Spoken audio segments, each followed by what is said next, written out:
not going to be posted anywhere. It's just for Camila. Anyway, welcome to Caribbean Women of Resistance in the studio with Dollmaker Camila Bryce-LaPorte. I'm Lisa Martin with Silver Spring Town Center. And before we get started with the program, I'd like to tell you about a few other events we have coming up. On Monday, it's Peace Corps Day, Monday, March 1st, and we're celebrating 60 years of the Peace Corps this year. I'm a returned Peace Corps volunteer myself. We will have a panel discussion, Bringing the World Back Home, How the Peace Corps Changed How I Live and See the World. And that is Monday evening at 7:30. And we also have our next featured artist of the month will be Dreams and Other Realities in the studio with artist Cindy K. Rancheria on Tuesday, March 23rd. So I hope you can join us for that. Each month we have sort of a loose theme, and this is the month of March coming up has a theme of deep beauty, like finding beauty in things that when you might not otherwise see it. And we will have authors and editors from the book Deep Beauty.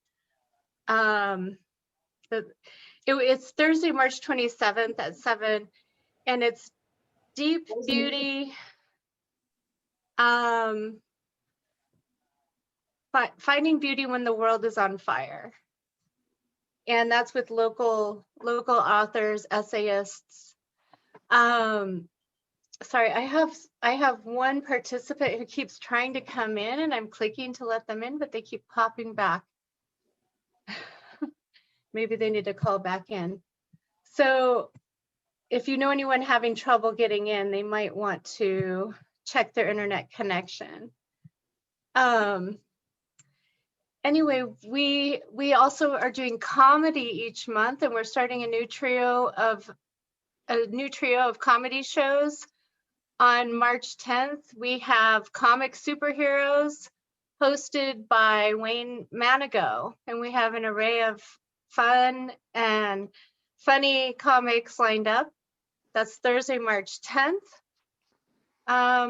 We also are doing a trio of films with Professor David Rothman from Montgomery College, and it's inspired by the Maya Angelou poem, Still We Rise. We showed Ma Rainey's Black Bottom, and next month's film is,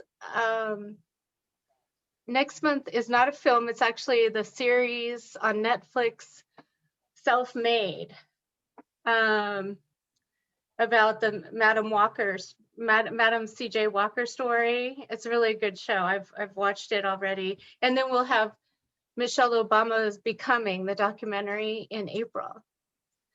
All of our events are made possible with generous support from Montgomery County, United Therapeutics, the Arts and Humanities of Montgomery County, Maryland State Arts, and many others, including this month's sponsor, Buzz 365 Media. And now I'd like to get started with the program with, if I could call Camila here. Where are you, Camila? I gotta spotlight Camila. Welcome. Hilarious. Can you hear me? Yeah. Oh, this is hilarious. So thank you, Diana, for trying to get me technologically savvy. Hi, everybody. It's good to see you. There you are. Me? Yes. Welcome, Camila. There she is. Yay, good to see you and your dolls there. Thank you. Now, I don't know which one you're seeing. I think you're seeing through the telephone. So I'm going to walk you. How is the reception? Are you getting reception? The audio is okay. It's a little delayed video. Okay. But we've worked out the audio problem that we had. All right. Well, here you go. So, great. All right. So welcome, everybody. Hi, Bernie and Adrian and all the girls from the class. I appreciate you all being here, and my friends from Folklife. Olivia, those of you that I can see in my family. So we're going to take a I had a PowerPoint, but I'm not sure that we'll get to it. I'm going to try to share the screen. I don't know, but first I'm going to introduce you to the dolls. Many of you from the class have already met these people. And so we'll just take a tour. This is not the shed, Bernie. This is a room that I converted. I forgot to take pictures, but there is a shed. There is an art shed. So as you can imagine, one side of the room is full of books, right? What else would it be? And this is my painting from my Aunt Bev, who I think is on the line. And this is from Bev and my father's exhibition. So this is where I begin. My work begins with the research, okay? And the research is generally on it's on African American culture, and specifically now, Latino women and women of the Caribbean. So we'll start from the beginning. If you can see this, the first doll, can you see this? The first doll was the Congo Queen. She's the one in the back. We did that in class. She's the Congo Queen of Panama, and she is, every year they have a carnival festival, and the Carnival Queen is part of the celebration, the African celebration from Cologne, but now I think it's celebrated all over the country. The next to her is Susan Julie Horse. Susan Julie Horse is a Black Seminole. If you know about the Black Seminole, can you see them? The Black Seminole women are actually descendants of the Gullah and the Seminole Indians. And these are the people that escaped South Carolina. They were invited or coerced by the Spanish government to go down to Florida. And why is she represented here? One, because at the time, Florida was part of the Spanish Caribbean, and also her people, her descendants are now in Bahamas and Mexico.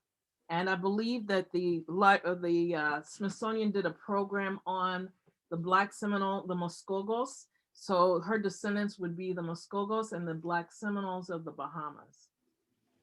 Next to her is Celine of Haiti. Celine of Haiti. She was a voodoo princess. She's the daughter of an African woman and a Corsican king or a Corsican soldier. And she's also a voodoo priestess. And just before the Haitian Revolution, she inspired the people through one of her voodoo ceremonies. That is the folk legend. And it's because of her that she inspired them to fight and to win. Next to her is a the blue mermaid is Yemoja. Yemoja Bailando con sus hijos is a tribute to the power of womanhood.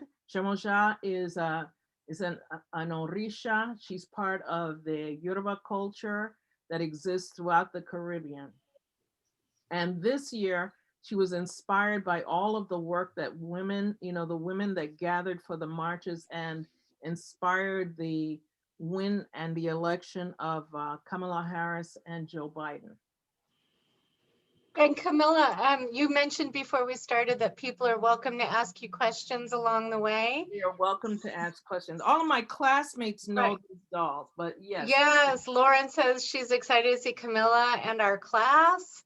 And so you can either ask questions in the chat or you're welcome to unmute yourself and just ask as we go along.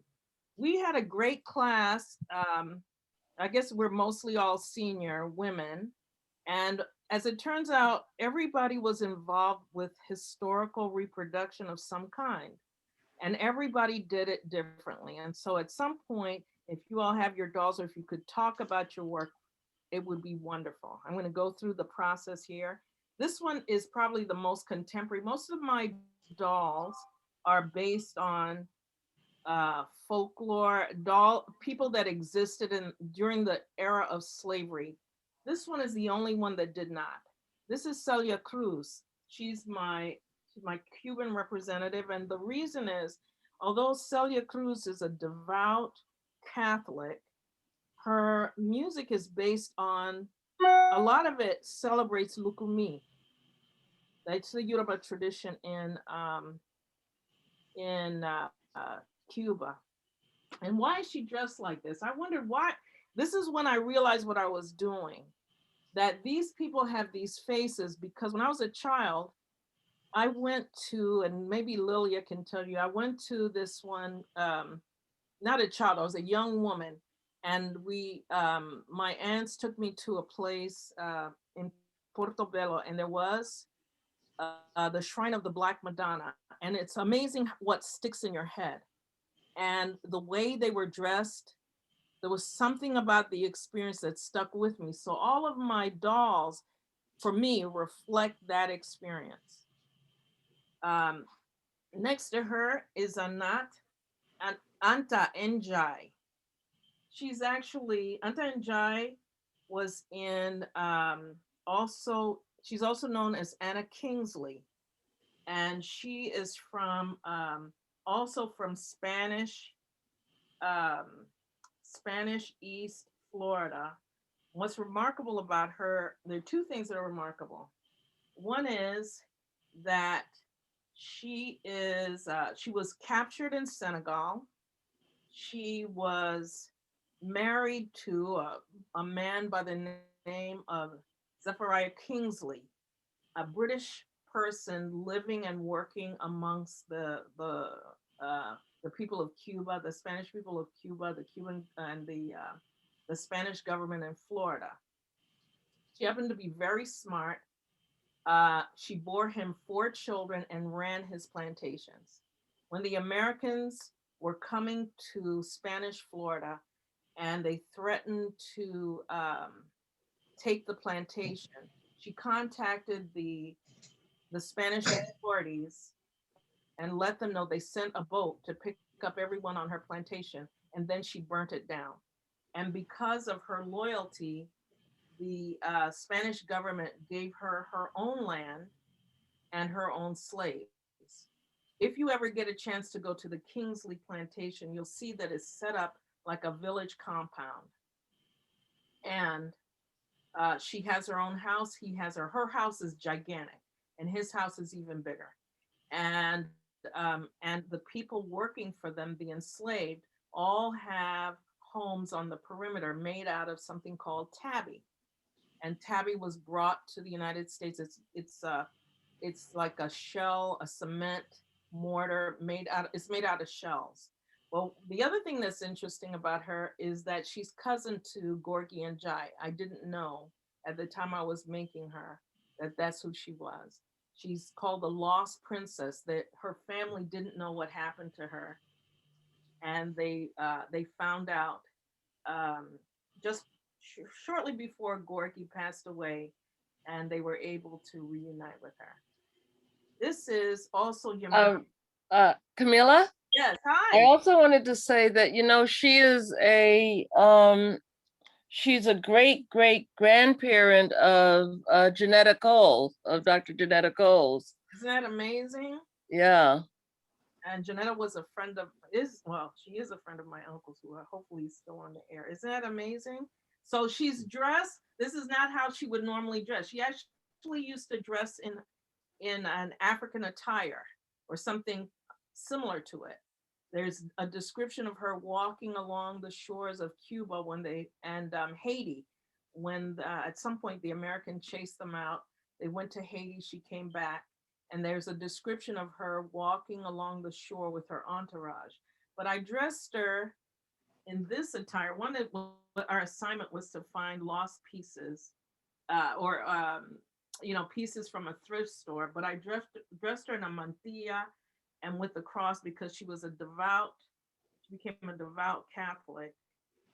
And also to emphasize that she was a Latina. She's a multilingual person. She's part of the Great Atlantic Creole. population, of which there are many, and certainly the Njais, right, Diana? They're all multilingual people. This is Yemoya again. This one, she will have a small child, which you'll see, which I'm making right now. But this is Yemoya praying for us. This one was originally a white doll. She was dressed as a ghost. Yemoya is queen of the sea, so she's wearing a dress. It's kind of a Japanese pattern.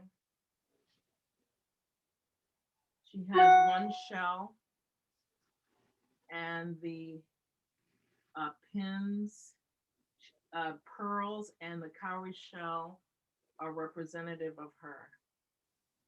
When she's complete, she'll have a child resting in her hands, like so.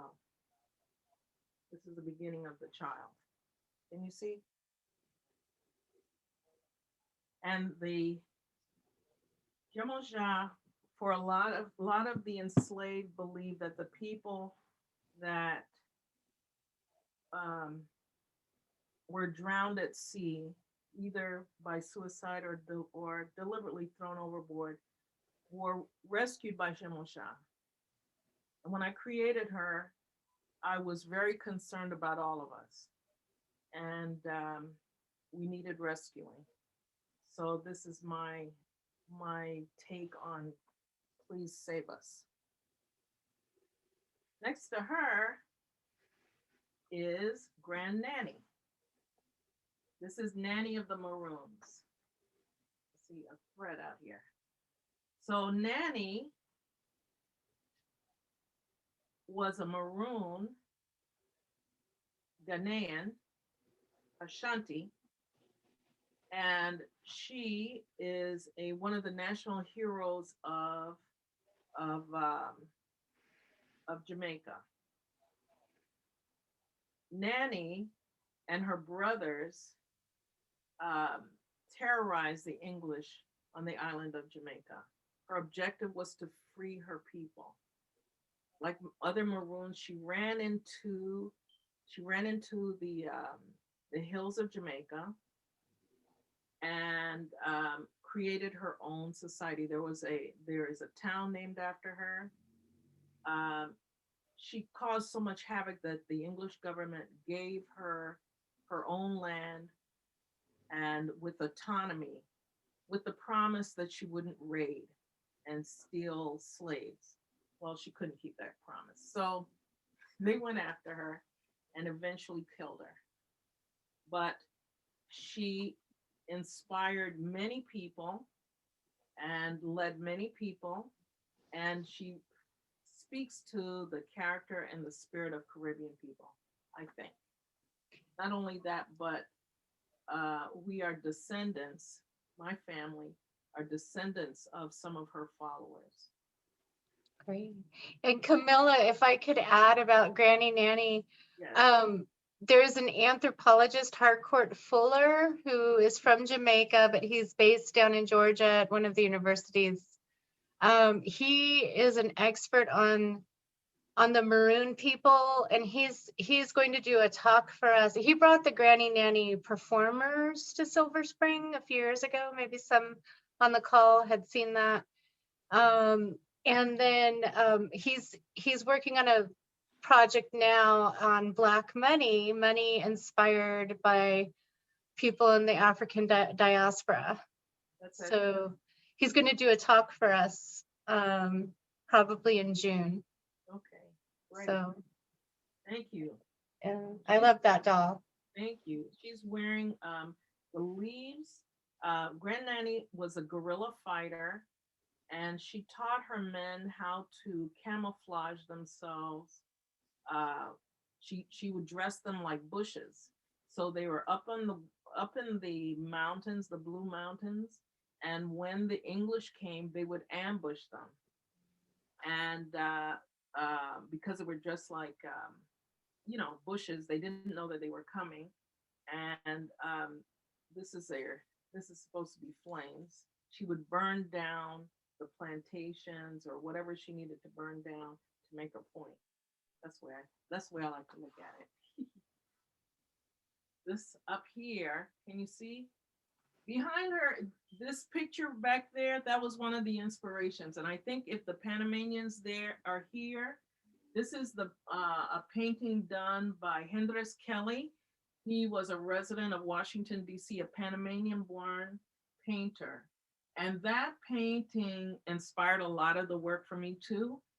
This one belonged to my mother, and it represents the woman at top is the Congo Queen, and the other women are the French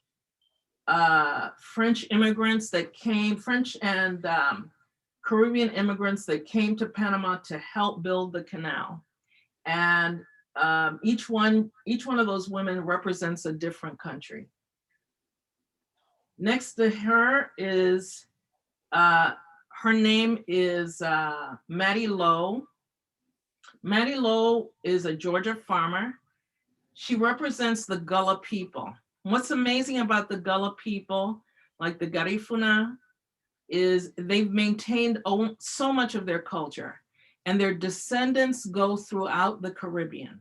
So you'll find their descendants not only among the Black Seminoles of Florida, in the Bahamas, among the Americans in Trinidad and Tobago. The spiritual Baptist tradition came out of the Gullah tradition. After the Revolutionary War, the British promised the Americans, the enslaved that fought with them, to free them and to give them land. Well, the land they gave them was in Trinidad, and that was the beginning of their journey.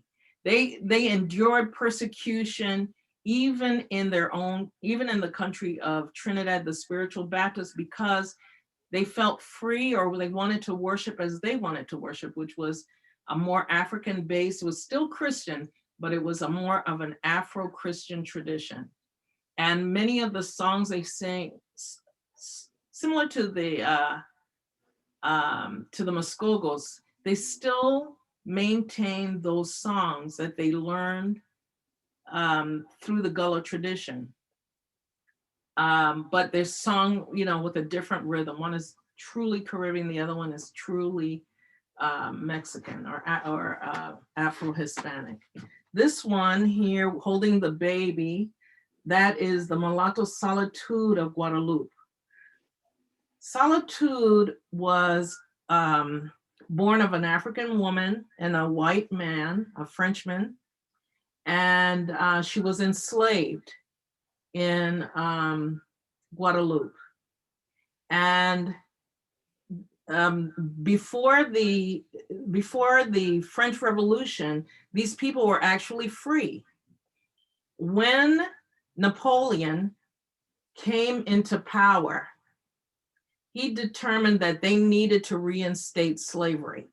And they attempted to disarm all of the Black soldiers that were on Guadeloupe. Well, this woman, along with several others, would have none of it. And she decided she did not want to, they knew what this was. They did not want to go through slavery. So she joined a guerrilla group to fight off the French. And in the process, they fought, they lost, and she was pregnant during this fight. And they, rather than killing her as they would the others, they waited until she gave birth in November. And the day after she gave birth, they executed her. But now she's a folk hero in Guadeloupe. The one in the white, this is a bambula dancer from the Virgin Islands. There was a woman named Queen Kozaya in the Virgin Islands. Queen Kozaya was a coal carrier. And the coal carriers these were all women. They would carry loads of coal on their heads. You see the basket on her head. And they would carry it from the ships or from the mines to the ships. They were only earning like a penny. So she wanted a raise, and she decided to have a revolt. It was supposed to be a nonviolent revolt. At the end of the revolt, they got a raise, but it was like a piece of a penny. It wasn't even a significant amount, but the fact is that she got something. So every year, the Bambula dancers in St. Croix and St. Thomas, Diana, you may know better, but I think the Bambula dancers of the Virgin Islands celebrate her victories in a dance, in a parade and a dance, and it's called Dollar for Dollar. It says Dollar for Dollar celebration. So these are this 11. There are a few more in my shed, Bernadette. There are a few more there. And now I'm working on another kind of rebel, and her name is, can you see this? Let me see. This is Luisa. Luisa was a cacique from Puerto Rico. She was a Taino Indian. And she was trying to save her people from slavery. She married a mulatto, or was promised to a mulatto conquistador. And the other caciques found out, and they thought she was trying to do it to save her people. The other conquistadores, they found out what she was going to do, and they killed her. But she lives, the area that she, there's an area in Puerto Rico, and it's called Luisa, and it's probably the heaviest Black populated area in Puerto Rico. Olivia, are you familiar with this place? Luisa? I don't know if Olivia can hear me. But when we were kids, that was one of the places that my father, who was a sociologist and anthropologist, specializing in Afro-Caribbean culture, that was one of the places where he studied, and we actually lived among those people. It was quite different. It was very poor at the time. They had no running water, no stove. My mother had to cook outside. They had a different existence. That was at the time. That was the late 50s, early 60s. So the memory of this stays with me. It was the first time. It wasn't that the people I knew weren't poor. We didn't know we were poor, and we had a different understanding of who we are. So this experience inspired and just my life experience inspired my telling the story. For a long time, for many of us Afro-Caribbeans and Latina girls growing up in the United States,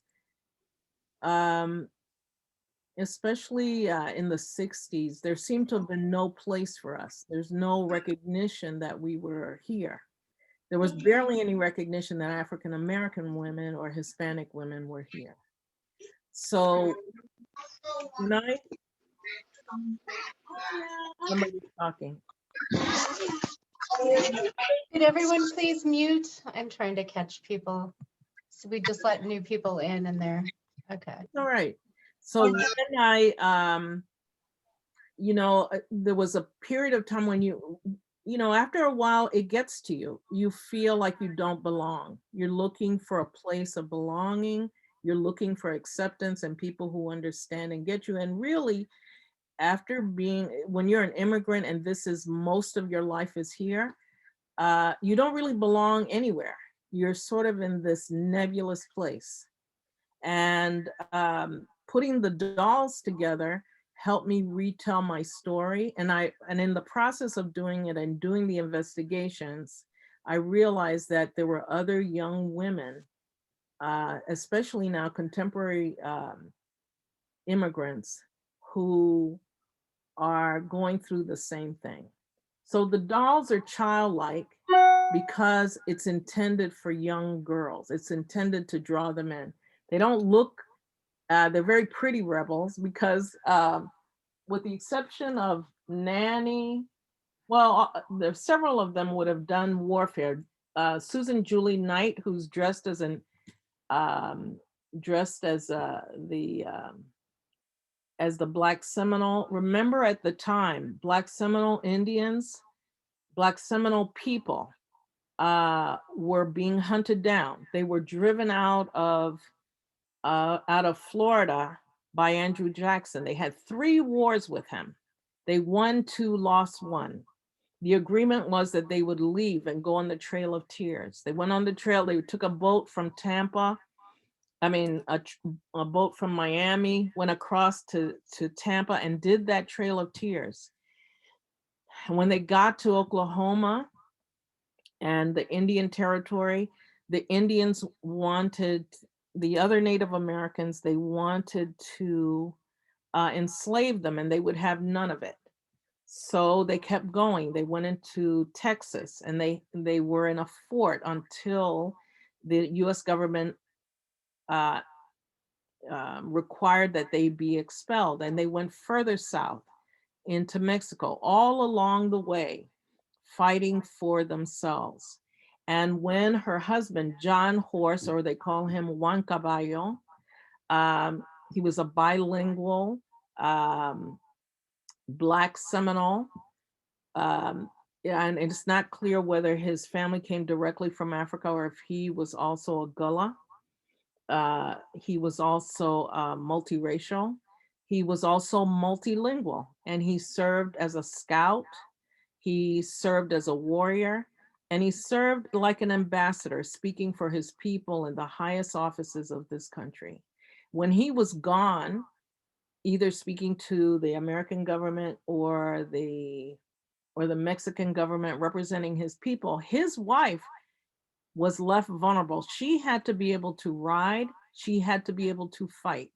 And people forget that most of these women were wives and mothers, and that they had to do everything that the men had to do, except in a skirt. Okay? So nobody was, when these women were working in the field, nobody was saying, well, you bring in less, you can bring in a little less because you're a woman.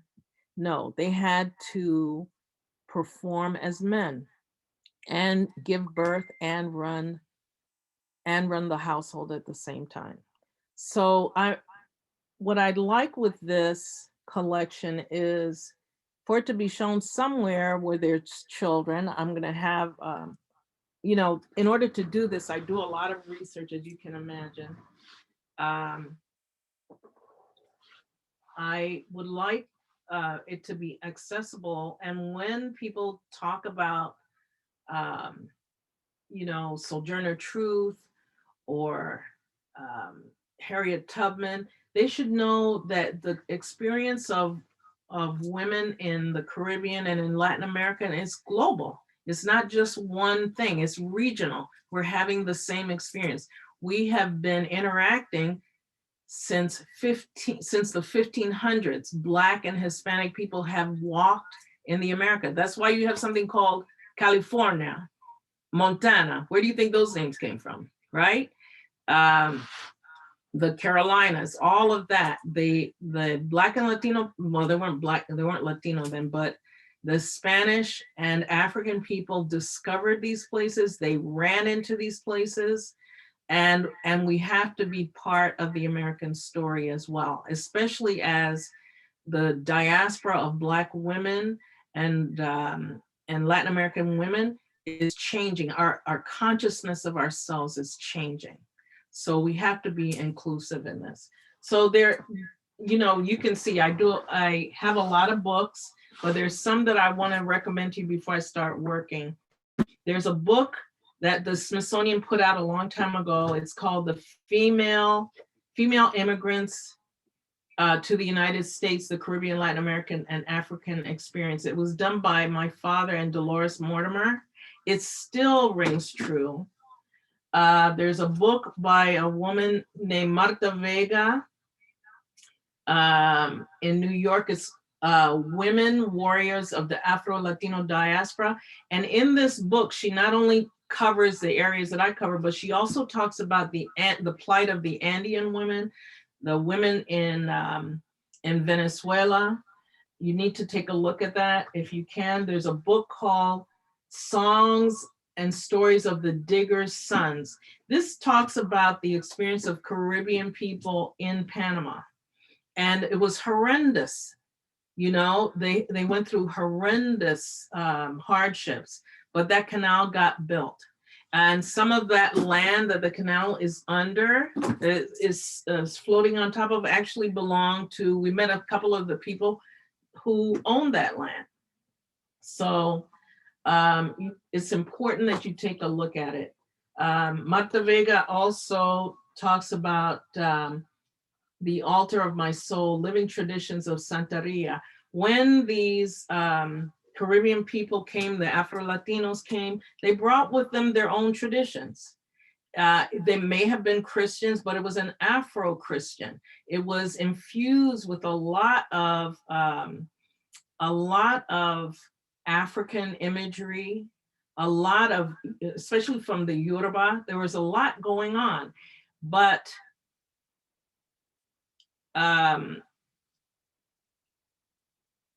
you'll find that in the Caribbean and in South America, where these women lived, they also were forced to do like their own medical practices. So it's the way the slaves survived. They became really adept healers, and they also knew how to use it to inflict pain. So how do you control women who have, Black women that came here, they came here with those skills. They came from Africa with those skills. They had to know how to do this. They would, whether it's in Suriname or the United States or Cuba, these traditions still exist to this day. Or if you go to Central America, these traditions still continue to exist. And the way to diffuse their power and their effectiveness was to malign, to put it down, right? It's not to say that you need to be a Santeria or Lukumi or anything like that, but understand the power that they possess and why they possess these powers, and respect it. You know, leave it alone, respect it, but understand that it was a way to keep people down. There's another book, again, you know, this is all about nepotism, but my aunt wrote this book called The People of African Ancestry in Panama, 1501 to 2012. And why it's not only what it says about Panama, but also what it says about the people of the Caribbean. There's a lot of information here also about Colombia and Venezuela. Remember that Panama was part of Colombia. They talk about both the colonial Blacks and, of course, people like me who are part of the Caribbean Creoles. They call us Creoles or Criollo or Antilles. They have lots of different names for us all over the world, but we are the people of the Caribbean, and our experiences, with the exception of race, this is where we have in common, but we come to the picture with other kinds of information. There's a book also about Anna Maria Jean Jai Kingsley. And this book, written by Daniel Schaefer, explores what's going on in Florida and the relationship between, you know, Spanish East Florida, the British, the Americans, and Florida is a dynamic place at the time. It's an important book. There are people coming south from the north, including the men who owned my husband's great-grandfather. They migrated from Maryland to Georgia and from Georgia into Florida, and they became landowners. They're celebrated there as industrialists, but understand that these people have a direct link to England. They have a different understanding of land. They were farming tobacco in the Chesapeake, and then they went to Florida to do logging. In Georgia, they farmed cotton. So this says something about that population as well. And then my latest book, Clandestine. I just got this. It's the Times and Secret Life of Maria Audi Reddick. And it was written by Carol Ife Keene and William Damini Keene. These are friends of my family. If you can, these books are all available online. And the ones that really profoundly affected me, these came out of the Library of Congress. It was called I Was a Slave. And these are the oral histories of African-American former slaves. Their histories were collected during the WPA. So it took me a long time to get through them. They break your heart. But in order to do this work, you know, your heart has to be broken a little bit. And it was then that I understood that, you know, the pain that I went through, the discrimination I went through was not just about me. It was about everything I represented. It was about my Blackness. It was about my foreignness. It was about me being Latino. And it's about me not accepting that little cage, that little box that they wanted to put me in. So it was very painful, extraordinarily painful reading, but I keep it on my desk every day to remember who came before me and the hard work all over. Don't think that your story is an isolated story. I don't care if you're Black or Latina or whatever you are. Don't think your story is an isolated story. There were also a lot of white women involved in this story. A lot of white women were persecuted as well. And they are also mothers to some of our most revered heroes, Benjamin Banneker. You know, you got to think, what were these women going through too? Who is stratifying us? Who is doing this to us? And we have to tell the complete story. I hope eventually that's what will happen. That's what inspired me during the Trump administration. We cannot handle the division any longer. Our country has to move forward. And one of the ways is by telling everybody's story. So I'm taking responsibility for the people that look like me, and I hope you take responsibility for the people that look like you. And we'll get started, okay? How was that? So I'm gonna show you how I start. Most of us, Adrian, Bernie, I don't know if Lizette is on, but we all studied with a woman, and Lauren, we studied with a woman named Lauren, Wendy Daniels. She teaches out of Montgomery College. And when I first took that class, I thought, oh my God, I'm gonna be the only one here wanting to tell a personal story or a historic story. And will these people understand? I thought, oh my goodness, I'm gonna have, you know, I'm gonna be dealing with women who just wanna have that little Cupid doll. And that wasn't the case. Everyone was doing something extraordinary and telling extraordinary stories, things I hadn't heard about.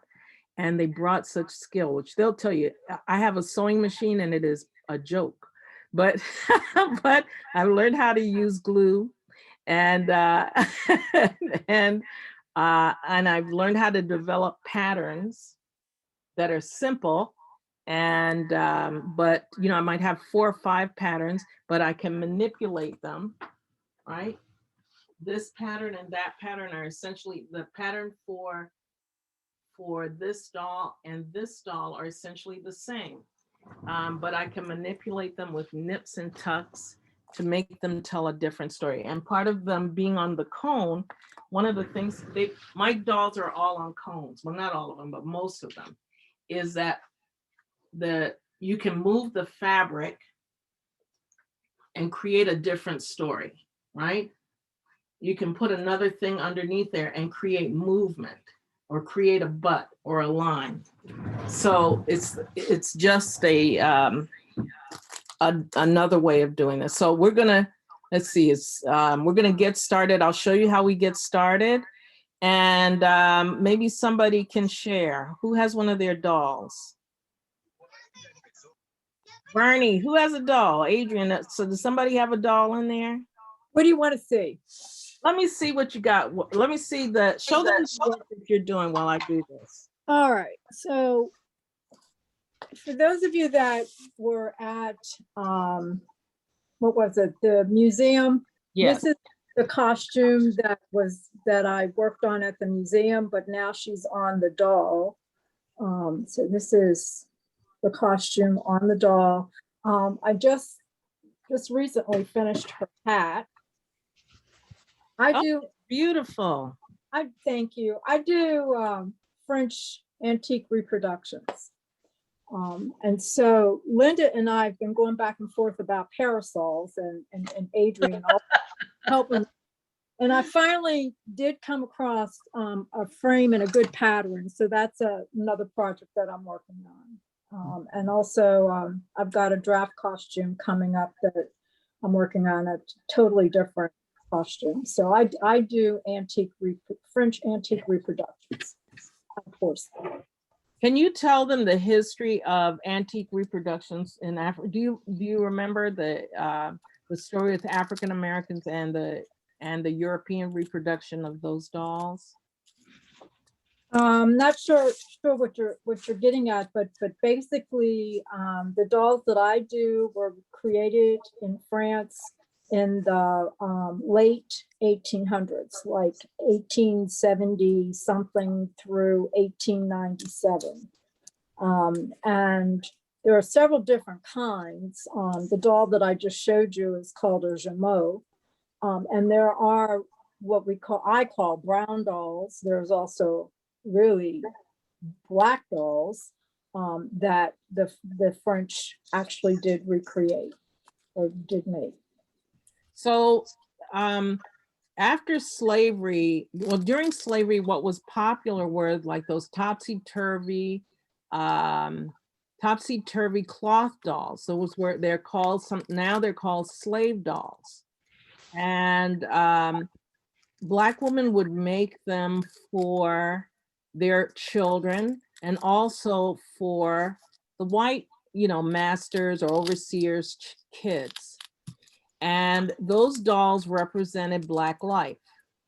Well, during Reconstruction, they were used to undermine our progress, right?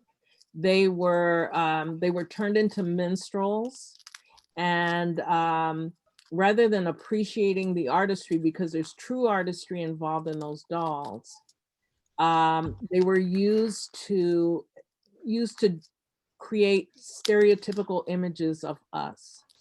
And so I can't remember the name, maybe somebody there can remember, but there was a movement by several Black entrepreneurs to enlist the services of European doll makers because they had perfected bisque, right? And they were able to achieve that brown color and made the dolls more realistic and more middle class. Can you speak? Do you know the difference between a German? Once we had a discussion between the German and the French. You mean me, Camilla? Yes, you. Yes, Bernie, sorry. That's okay. Basically, the difference between the German and the French is, well, the French dolls were actually first. They were before the German dolls. And they actually are very, very refined in terms of the fabric and the lace and all of that that's used on them. And just to go back a little bit, the French dolls, there are actually so-called brown versions that were made in the same clothing that, let's say that French children wore at the time, but they were made in brown bisque, shipped through the southern United States. And one of the things that I really want to research more and maybe even do a collection of is I want to do a collection of dolls dedicated to Anne Rice's book, The Feast of All Saints. Wow. That's the only book that Anne Rice wrote that was not about witches and warlocks. It was about it was about the gens de couleur libre in New Orleans and the Creoles. And I don't know if you remember, there was a scene where there was a mother that was negotiating a dowry for her daughter to have a townhouse and the like. And so I want to do a grouping of dolls that's dedicated to the story of the Feast of All Saints. While she's speaking, I wanted to tell you, I forgot to tell you this part. To do the dolls, you know, we do all the research. Let me see if I can turn this around. So I found a face. This is actually a little cousin. Her name is Sydney. And she looked to me, she's half Puerto Rican, and she had the look that I wanted for the doll. Camila, you need to turn on your audio, your video. We Wait, can't see. This isn't it? You can't see this? No. You can't see me? I can see me. Yeah, Okay. you can't see Camilla's desk. You can't see Camilla's showing her desk. just my desk. Can you see Right. this? Raise your hand if you can see it. You can see it? Okay. So I here, see too much of me. I don't like that. I like you. No, because you got to talk. Camila, we just don't see your head. We don't see you. We see your Oh, I desk. don't want you to see me. That's all right. Okay. Can you? Okay. Got it. Yeah. Okay. All right. Who said that? All right, Terry. All right. So Sydney Gonzalez. So I found a picture that I liked of her, and I drew it. And the reason I drew it was to get more familiar with her face, right? So this is the photograph. This is Sydney. And then I'm gonna Bernie can tell you about how she does her research. Then I looked up the Taino Indian costume that I liked. This is the one. And I'm going to, on the cone, the doll, this is actually, I don't know if you can see this. This is the beginning right here. The dolls, my dolls stand on the cone, not with legs, except for this little one. And what I'm doing now is carving the head. The head begins with styrofoam. So so while they are talking to you, I'm going to continue to start shaping the head. And you can watch what I do. It begins with a styrofoam ball. I put a pole in it. You'll see me put a pole in it. And that will go through the torso. So I'm sorry, Bernie. I just want to, I realized I was pushing and prodding, not explaining. Go ahead, tell them about the research.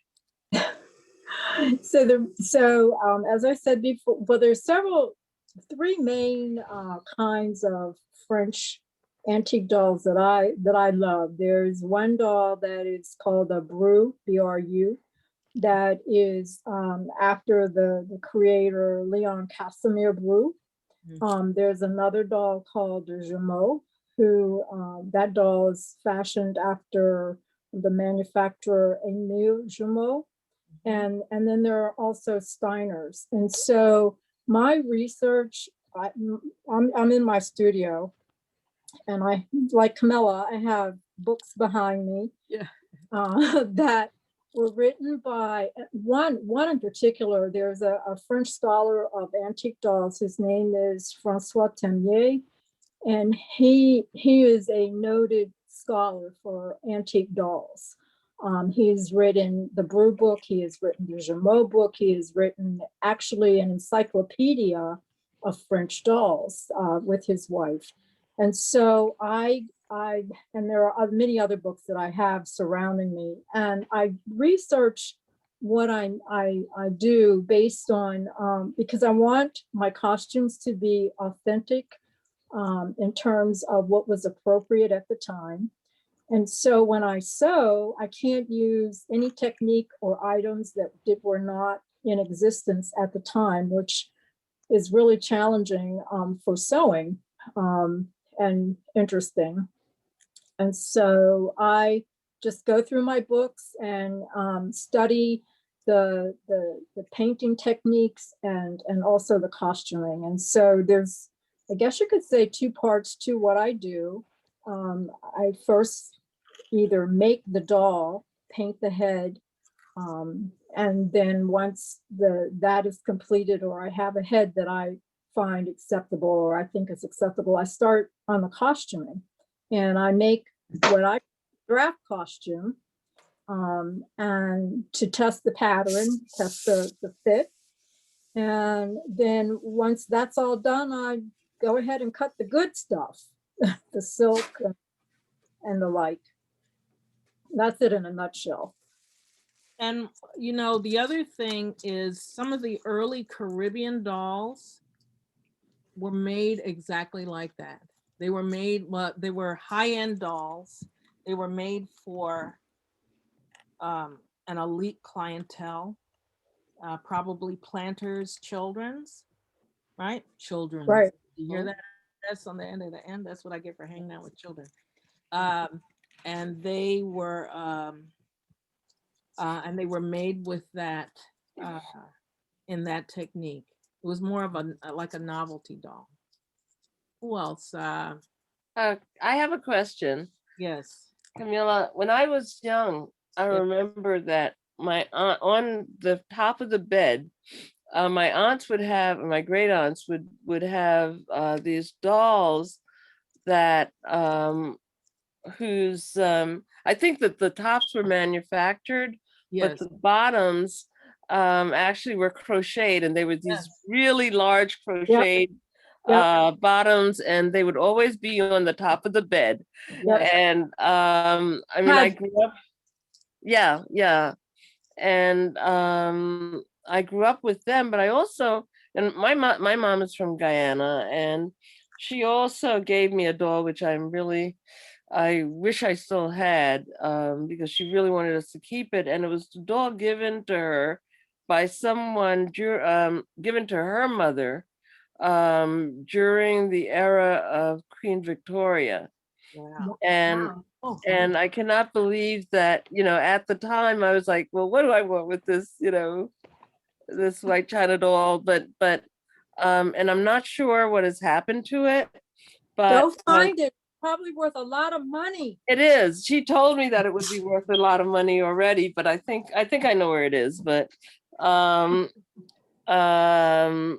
it may be in the hands of another relative. But I don't know. the thing is that it's really interesting how that tradition of doll making, or different traditions of doll making, have been a part of so many cultures and communities. And I'm not a doll maker myself, but I do have a small collection of dolls from Africa and the Caribbean. And it's interesting because in terms of dolls in different parts of the world, some, you know, do not have faces because it was thought, you know, you didn't want something that looked too much like a human being. There's some like, Camila, you have an Aquaba doll in back of you. Where? Right? And the one with the one from Ghana. Oh, where is that? I don't have her in here. You see it here? With the very round head. I'm looking and I don't see her. Yeah, it's a wooden doll. And no, don't stop what you're doing. But you know, some dolls were sort of like wishes, you know, when in Ghana, when children, when mothers wanted a child and they'd had problems, having a child. Right. They would wear the Aquaba doll on their backs, and just like you carry a child on your back in a wrapper, and then I guess it was again like a wish and like a prayer to have a healthy, beautiful child. And I saw one there, but I think it's really interesting how we associate dolls only with kids, but dolls have been used for so many different reasons. That's the one. Yes, that's exactly it. And when you say like kids, Lilia and Harrington, do you remember the dolls that they would have? Oh, and there's my Aunt Melva. How are you? Do you remember in Panama the dolls that Auntie would make or that would be made when we were kids? It's sort of similar to what you're talking about. Diana, I wanted to tease you about that doll because one of the reasons why I make reproductions is because I can't afford the real ones. A real French antique doll, whether it's a beautiful brown doll or a white doll, if first of all, the porcelain, if it's in good condition, and obviously the costume, because these dolls go back to like 1880 something. Yeah, that's when hers went back to. I kid you not, in an auction catalog, I saw a Gemot that went at auction for $130,000. Wow. I also saw in an auction catalog a beautiful brown brew, and this was when I was still working.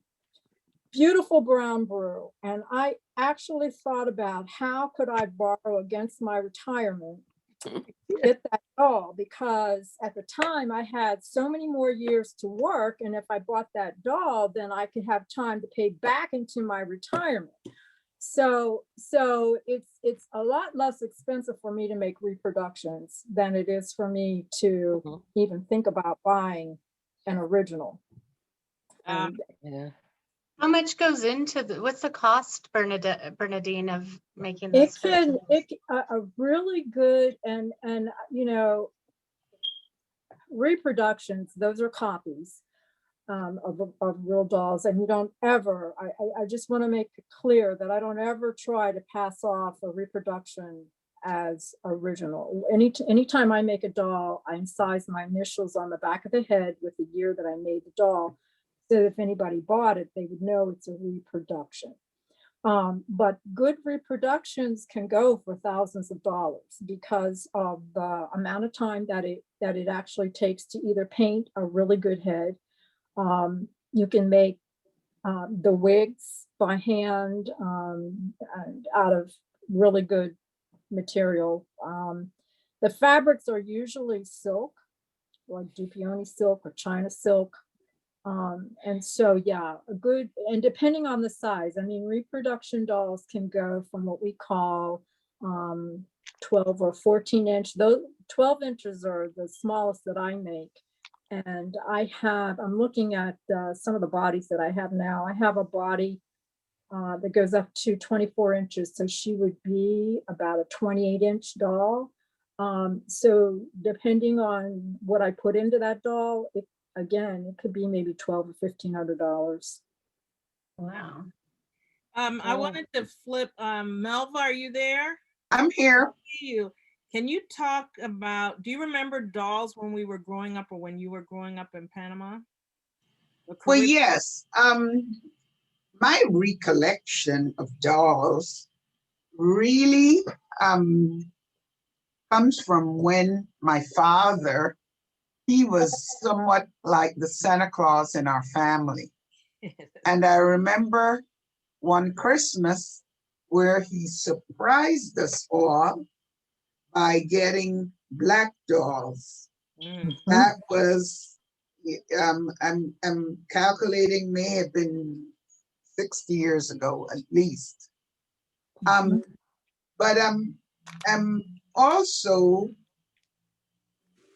reflecting on the fact that we don't seem to have those types of dolls on the market anymore. I mean, those dolls are quite different from the artistry that you folks are putting into doll making. I'm just talking about the dolls that are sold in Walmarts or other department stores at Christmas time. Because there was a time when we had a choice. You know, you could get a white doll or you could get a black doll. But I find it, and I don't know if this is only my perception, but I find that of late, the market for black dolls has shrunk. I mean, I see some Barbies that are somewhat, they may come close in a little bit, but I'm just wondering what is happening currently to the market for the types of dolls that children, especially girls, would get at Christmas time. And How do if you find them different? Camila, can I respond to that? I'd like to respond to please, that go too. ahead. So you go first. Go ahead. Oh, me? yeah, Yes, Okay. Linda, go ahead, and then whoever said they wanted to go next. Bernie, I'll I go after. think in- Okay. I think in general, we're people like me and Camilla and Bernadine, et cetera. We're making art dolls, and so they're either one of a kind or they're it's not like you mass produce them. And I think what you're seeing on the market is generally mass produced, and therefore more viable for somebody to purchase, for their children and so forth. For example, my dolls that I created, I could show you some later, but Show them now while you're talking. oh, okay. I'm like Camilla. I'm very much into looking at the history of women in general. It's not just any particular culture, but it's across the world. And I represent significant women who've made an impact on their societies through dolls. And I actually just started a website. My name is Linda Cato, so it's Cato Historical Dolls, that tells the tales of these women. And so there's just a variety here, but I'm really into, like Bernadine, into fashion history as well, and to making sure, putting a lot of detail into their clothing, all the way down to the underwear and the socks. This is one of, her name is Noor Jahan. And I'm sorry, my Chromebook is pretty lousy, so you can't really get a good video. But she was an empress during the Mughal Empire and it encompassed most of South Asia and Central Asia during the 16th century. But she had power of her own. She was, really the power of the time, and her doll is an articulated doll. Mine are all the way, they have joints and so forth, and they're made of air dry clay like Camilla's. And there's a lot of work that goes into the accessories, the jewelry, the bead embroidery. Everything is silk or beaded lace. And she's got, if you look underneath her, she's wearing, I don't know if you've noticed, but the pajamas. The pajamas, the pants and so call it forth. pantuflas in Spanish. Pantuflas? Yeah, and another one is I'm really into Latin American women who helped gain independence from Spain. And her name, this is Manuela Sáenz, who was from Colombia. And Colombia and Ecuador in those days were sort of all part of Gran Colombia. But she partnered with Simón Bolívar and was very much involved in actually fighting on the front lines, unlike the ladies of America, when the U.S. independence, you don't hear about a lot of women getting involved. These were actually doing guerrilla warfare and all kinds of stuff. And she later also became his hostess, and a key advisor. But again, I'm really into bead embroidery and all this. So this is some of the work on her, and she carries a flag of Colombia. But more recently, I did one of this one. I usually don't do people who are still alive, but this one is Amanda Gorman. Wow. Amanda, that yellow, wonderful coat cool. and whatever. That's and great. her skirt and her boots and everything. I fell in love with her. She's carrying a little condensed version of her poem, and her hair and everything. I just fell in love with her. And I even made the earrings where she got them. They were gifted to her from Oprah Winfrey, and so I tried to copy that and everything. So she's a real my inspiration for recovering from the Trump years. So and as she said, I also do things. I have a bunch of them, and if you want to see my website, I have them all on there. I'll be happy to send the information. But a lot of Asian women as well, but mine are all over. I'm European, Western Europe, Central Europe, everything, and it's all part of educating people about women's significance in their cultures, and that's why I call it the her story. And we see so much information now from feminist historical research on women who've otherwise either been overlooked or even vilified by men throughout his male historians. But getting to that point about the doll market, it's very much dominated by big manufacturers like Mattel or American Girl or whatever, and they do it in mass. They mass produce, and so you won't see what really are art dolls, a limited edition, or one of a kind like I do. And so if you look on Etsy, I highly recommend that, because that's where you'll see people doing individual ones and varying prices and so forth for those. Mine are not really for children, because these are art dolls, and My dolls are not. My dolls are collectibles also. yeah, they're collectibles. But if people wanted things for children, I'd be happy to custom do something that's more affordable that a kid could break. But I think you will. I think also. Go ahead, Bernie. Did you want to respond? Yeah, I just wanted to jump in and say that I think that unfortunately, well, so many things are going through my mind. I can remember this doll my cousin had when I was, I don't know, 8 years old. That was just so beautiful. And anyway, it was her Christmas present, and I thought it was going to be mine. But anyway. But I think that over time, what has happened to, like Linda was saying, it's the mass production. But I also think, unfortunately, that young girls are not necessarily taught that it's okay to play with dolls anymore. It's not okay to want a dollhouse or it's I think our society is going towards sports and going in other directions, and little girls are not oftentimes taught that it's okay to play with dolls. And I think that unfortunately the mass market industry for dolls has reflected that.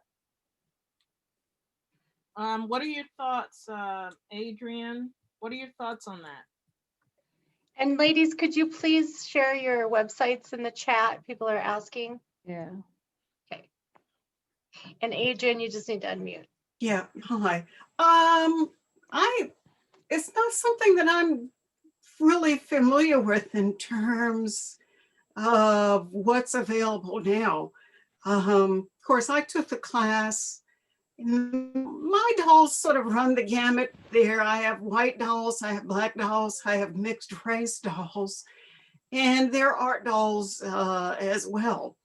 But yeah, I don't have an answer in terms of what's available either on the mass market or anything else. Because to tell you the truth, I never really even collected dolls. I just started making them in the class. So I'm probably not the best person to talk about what's actually out there. I can only talk about what I've done. Adrian, do you have one nearby that you could show us?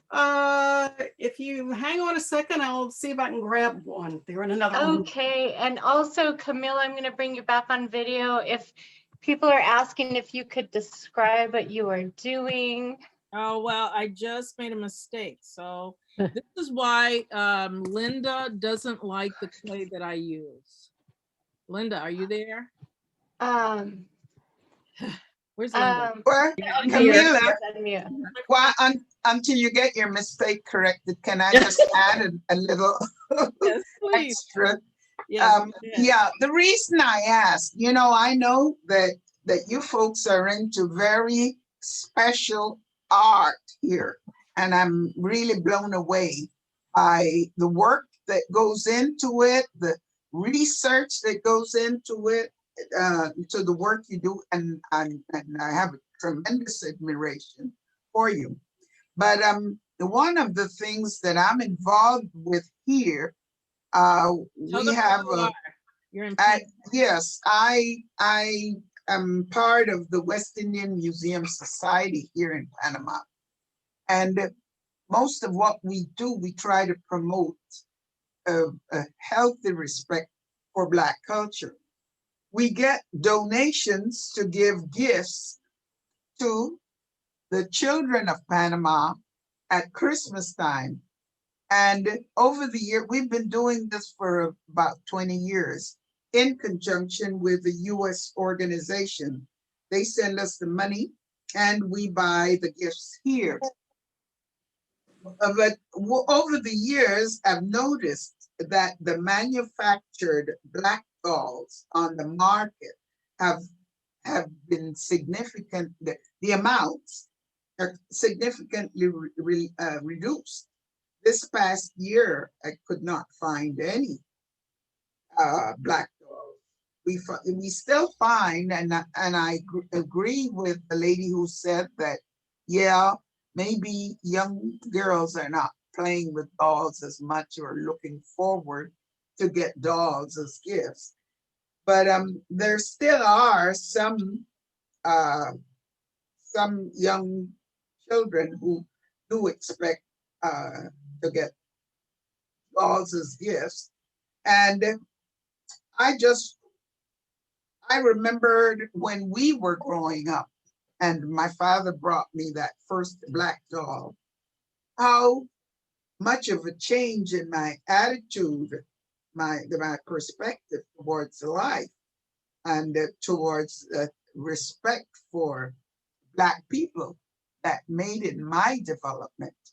And one of the reasons why I push for giving the little girls dolls here, Black dolls, is because I think that lifting of their self-esteem is necessary, and it could be achieved through these manufactured dolls, but they're not being manufactured as much as they were at certain periods, maybe 20, 30 years ago. I don't know what's happening.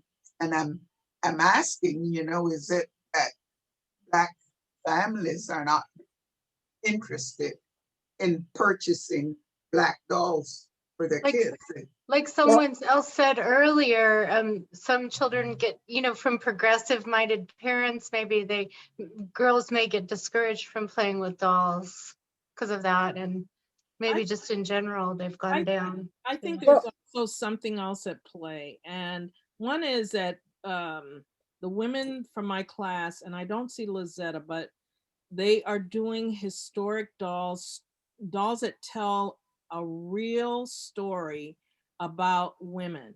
Now, what I've found about women of significance, and it could be a housewife, it could be one of my dolls was a Hibiera, a cane worker in Puerto Rico. But I think what happens, what I've found interesting is that the research is not available either. In order to get the research for Luisa, I have to wade through information about a tourist attraction or something. And I want real information about a real person and her impact. And I think one of the things I was going to say is, and the issues of women and resistance, if women don't protect it, Google and Facebook and Google, Facebook, Wikipedia, they can only, they are going to respond to a more significant marketplace, a marketplace that dictates the dollar. So you're going to have to insist. I don't know that it is that they don't want it. I think that more than anything, they're being told what to want and when to want it. And that's what's frightening to me. Yeah. When I do the research, I make a hard copy. I don't even trust my computer to keep it. And it may be that we have to start writing books again about these heroines in addition to making the dolls in order to create a demand, because that's not what's happening right here. What's happening here is that the information, and also I have to pay for this information. It's not just that I am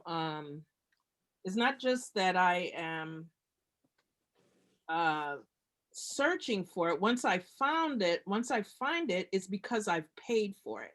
Imagine that I have to pay for this information.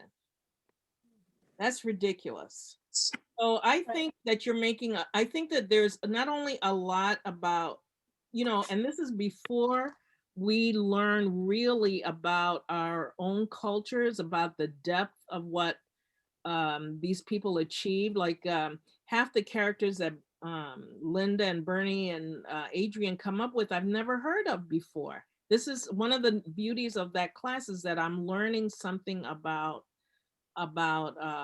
world history, about American culture, whatever it is that I'm learning it there. Can I just wanted to jump in one more time for Melba.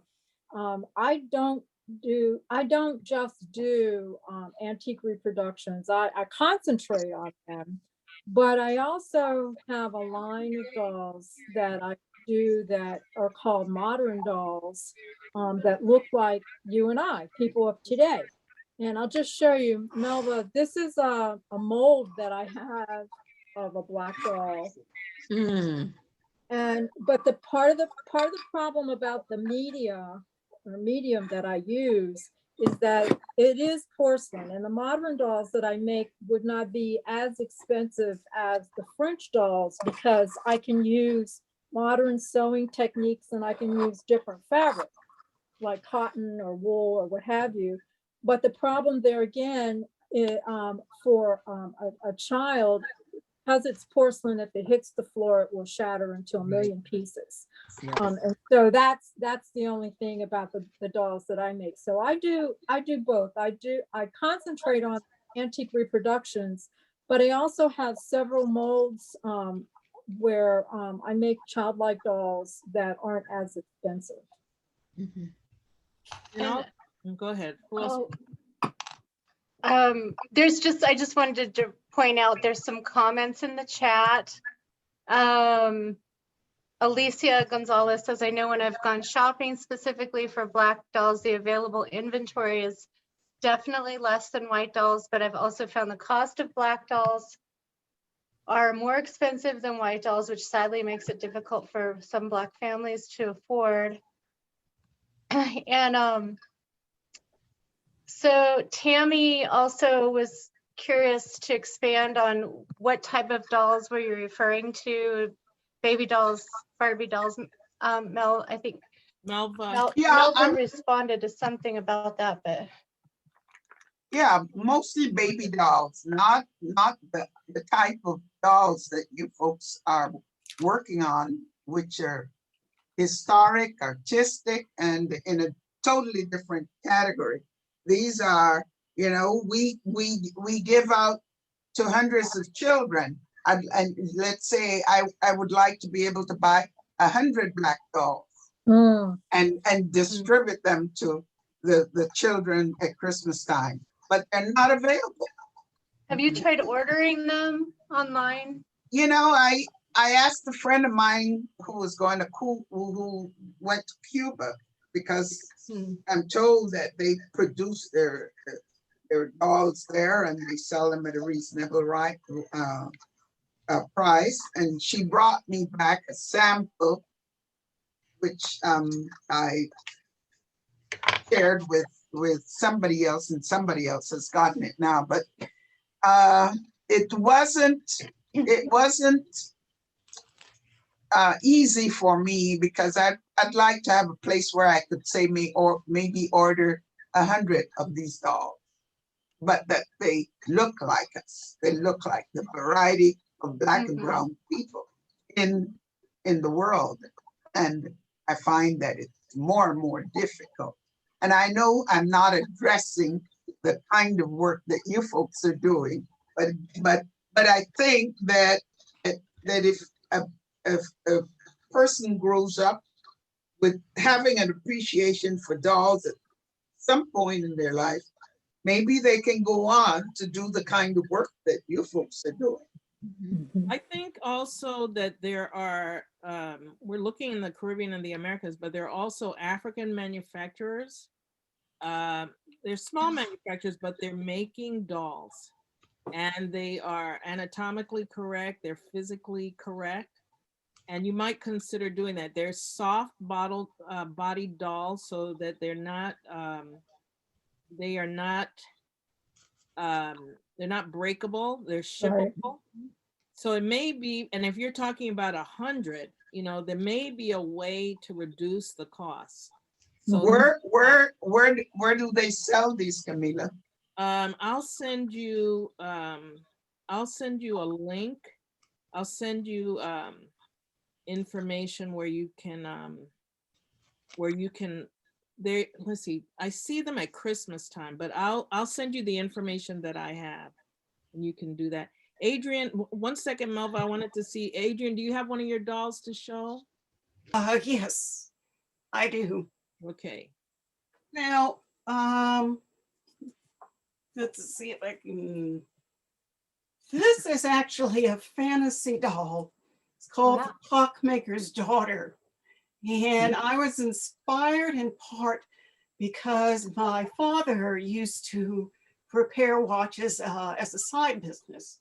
So she's got wire hands, guess you can see, and everything about her is related to time in one way or another. So this was just a fun thing to do. Most of mine actually are not historical. They're people that I make up just because, you know, something strikes me as interesting or fun or something like that. And I found some of these little accessories. I think I found a watch in Florida. And then there's another little time, oh goodness, what do you call it? Hourglass, which is not seen here. And I got that, I think I got that in Florida also. So her eyes actually are made of buttons, and the skin is a copper tone. And then she's got little boots also. And I happened to find this chair, I think at a thrift store. I didn't originally plan for her to sit, but to be honest, one of the legs is a little crooked. So I was able to sit in the chair, and then you don't notice it. But yeah, that's awesome. They really run the gamut what I do. Was a great. That's a great doll.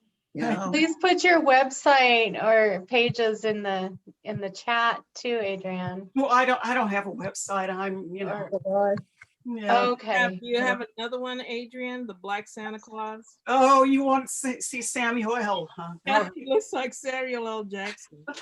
Yeah.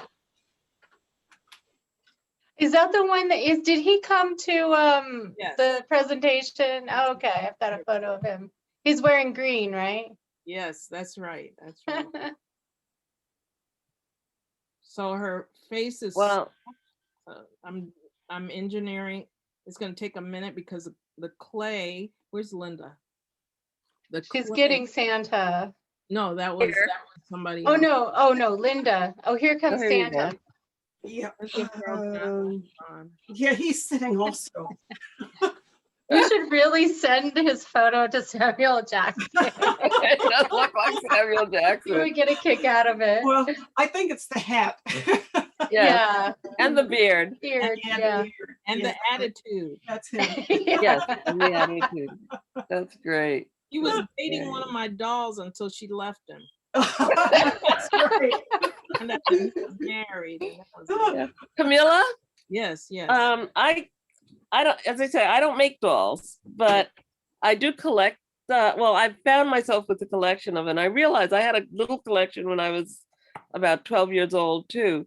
But this is in terms of a change. Oh, You know, this is an Ndebele doll from South Africa, from the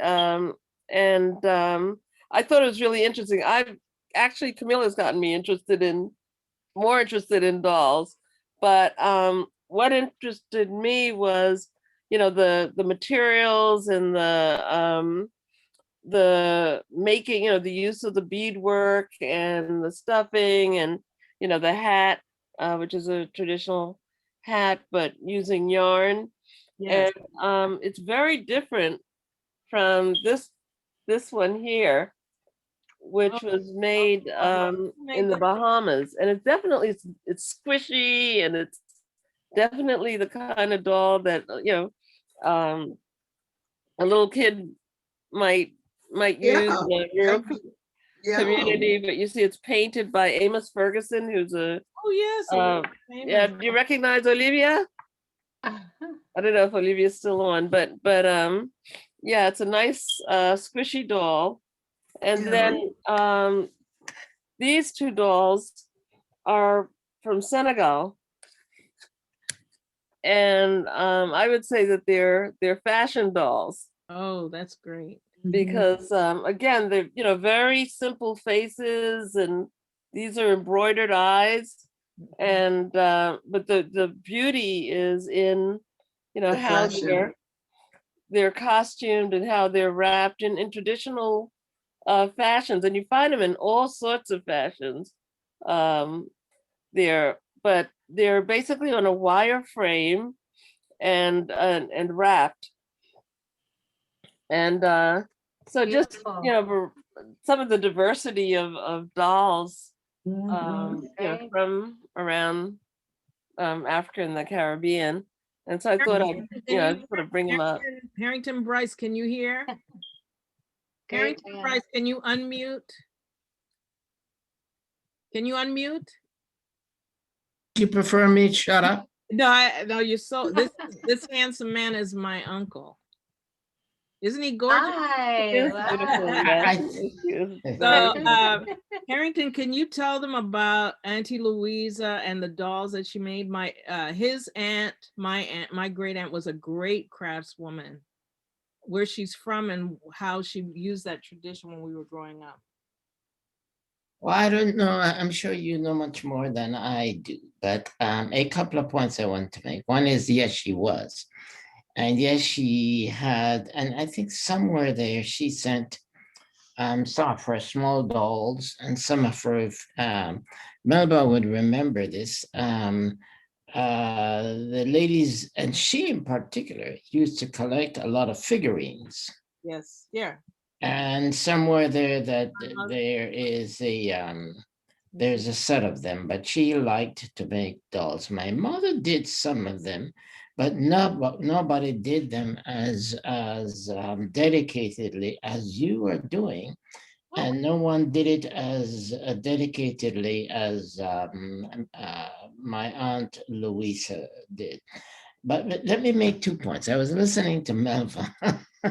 Melva, how are you?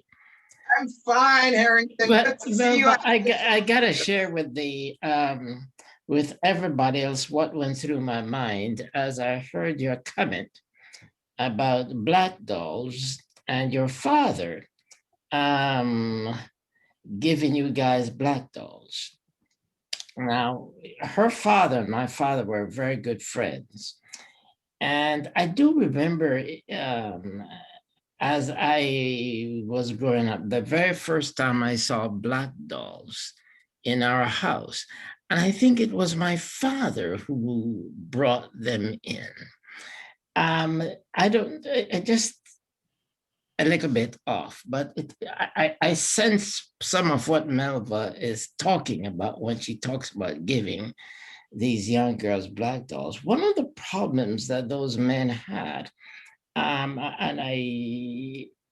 is seeing their daughters actually with these dolls, not being able to see themselves, but more importantly, I hope you will understand this, seeing their daughters learning to serve people as maids. It was a profound thing on a lot of those men. And that is that they would like to have seen their daughters having their own child. Instead, what this represented was their daughters taking care of somebody else's child.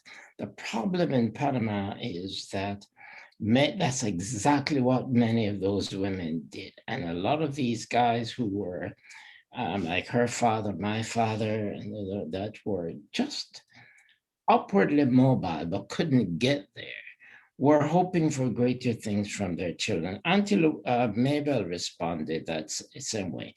And so he responded just as your father did. And so Melva, I just want you to know, I'm just telling the young people what happened 90 years ago. So anyhow, that's all I have to say. And I just finish with one more statement, and it's sort of repetition, but somewhat purposeful.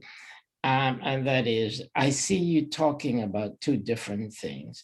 I like the work that you people put into making your dolls. I am sitting here stunned about the amount of work that you put into actually understanding your dolls and understanding the history and understanding there's a story to be told, whether it's told in with a white doll or black doll, a Chinese doll or a Latin doll.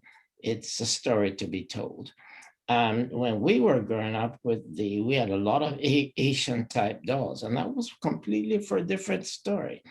And Camila, you mentioned Portobello. Beverly will remember that we took the children to Portobello. And for those of Tell them what Portobello is. Yeah, for those of you who don't know what Portobello is, it has a lot to do with the comments that you are making here. Portobello it's a beautiful place. It just sits on top of the ocean. But Portobello was where a lot of the Africans settled. And they developed one of the biggest holidays in Panama is the holiday of a Black Christ, in which Christ is I think they call it Black Jesus, or whatever it is, but God is worshipped as a Black man. And that is throughout Panama. And there is a special pilgrimage that is made with this Black Christ. And I don't know if it's still that way, but certainly. Oh, yeah. 31st of October.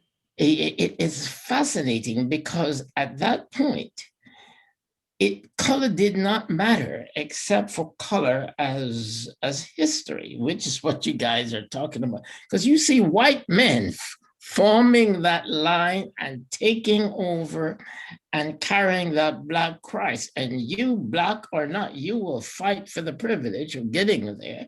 And you will oftentimes will be lost, lose to white men. But so what Memba is talking about, I sort of feel, it turns out that when Beverly and I and the children saw it, you'd be surprised. My Aunt Mabel always told us that we were going to go on one of these pilgrimages, and she always promised us that she was going to make sure that we learned to make, was it 2 steps forward, 1 step backward? So this thing to go a half mile, it takes you all day, all day. But it is a religious thing to be done. Remember, I was surprised when I saw Black Christ and realized essentially it was a large doll. I thought this was,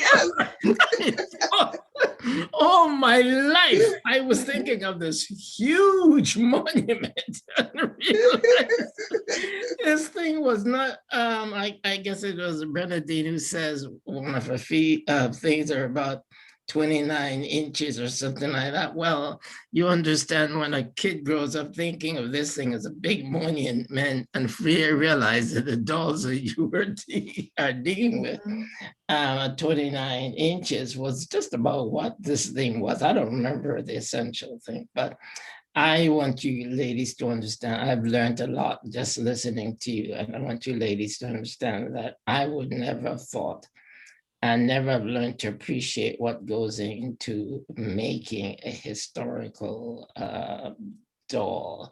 I can also imagine the satisfaction that comes from the very finished product and being able to show them. So with that, say hello to people in Panama. I will. Me hace el favor de saludar a sus hermanas, ¿ok? Ok, cómo no, cómo no. Saludos de parte de ellos también. And Lisa understands what you're saying. And Yes, What's that? Cynthia Farrell Johnson is here. as yes, well. let's bring Cynthia in. And just a quick question, Harrington, where are you located now? I am at this very moment, I am in Williamsburg. Oh, okay, not so far. Where are you? Oh, I live in DC, but work in Silver Spring. and Cynthia, Normal I just want you to know Cynthia? that I'm glad to see you. Where in Panama are you from? Well, I wasn't born in Panama. I was born in Brooklyn, but my folks are from Cologne. My mom was born in New Providence and my father was born in Camp Beard. I want to thank you for that piece that somebody sent to me, or Beverly sent to me about your work. And I noticed the bandera.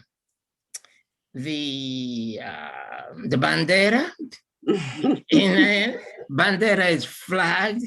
And I thought, what a beautiful piece of work. But you asked me about where we in Panama, when were you at the embassy? From 1985 to 1989. So you were at the embassy at the time that the embassy was on Balboa Avenue. Yes. Beverly and the children know that area extremely well. Well, if you went a little bit toward, remember something called Muller's Building?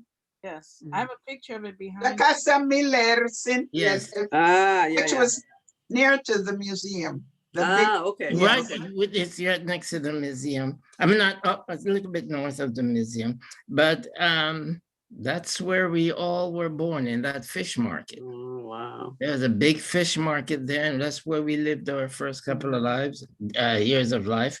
And then we went to La Boca. Oh, wow. All right, with that, enough of the nostalgia. My folks, they ended up living in Cologne before they came here to the States. Yeah. But your parents were in Cologne? Yes. Yeah, they lived in Cologne before they came up Where here. were they before? Well, my mom, she was born and grew up part of the time in New Providence. And then they moved to Cologne. Camila will tell you, and it's a long story, so I wouldn't bore you, but Cologne was where my grandmother was born. We are Panamanians 3 or 4 generations back. As a matter of fact, I think part of the problem we have with my grandmother is my grandmother was born in Panama, in Colón, at the time that it was all Colombian. Changed her citizenship. So she went through 3 different changes in thing, and eventually she decided that, like many Black Panamanians during the 1940s, to assume her husband's and her sister's nationality. Which was Saint. I gotta go. You guys go back. I gotta listen some more. I just enjoy this. Just listen. What do you imagine that, you know, if you're in a culture that's switching like this, it's in some ways it's very reflective of what we're experiencing here in the United States. You have a diversity. Your Black population is linked by what? You know, you have a diversity in your Black population. There's Spanish-speaking Blacks, there are English-speaking Blacks. There's got to be something that holds you together. And I'm bringing this back to the dolls and the significance of having a toy that reflects you in when you're living in a community where the outside, where like when I grew up in the Canal Zone, so my understanding of Panama was very protective, right? I knew white people, but I didn't really encounter them en masse. I knew them as individuals. And the culture for me was, I think I told you this, is English was the language of the household.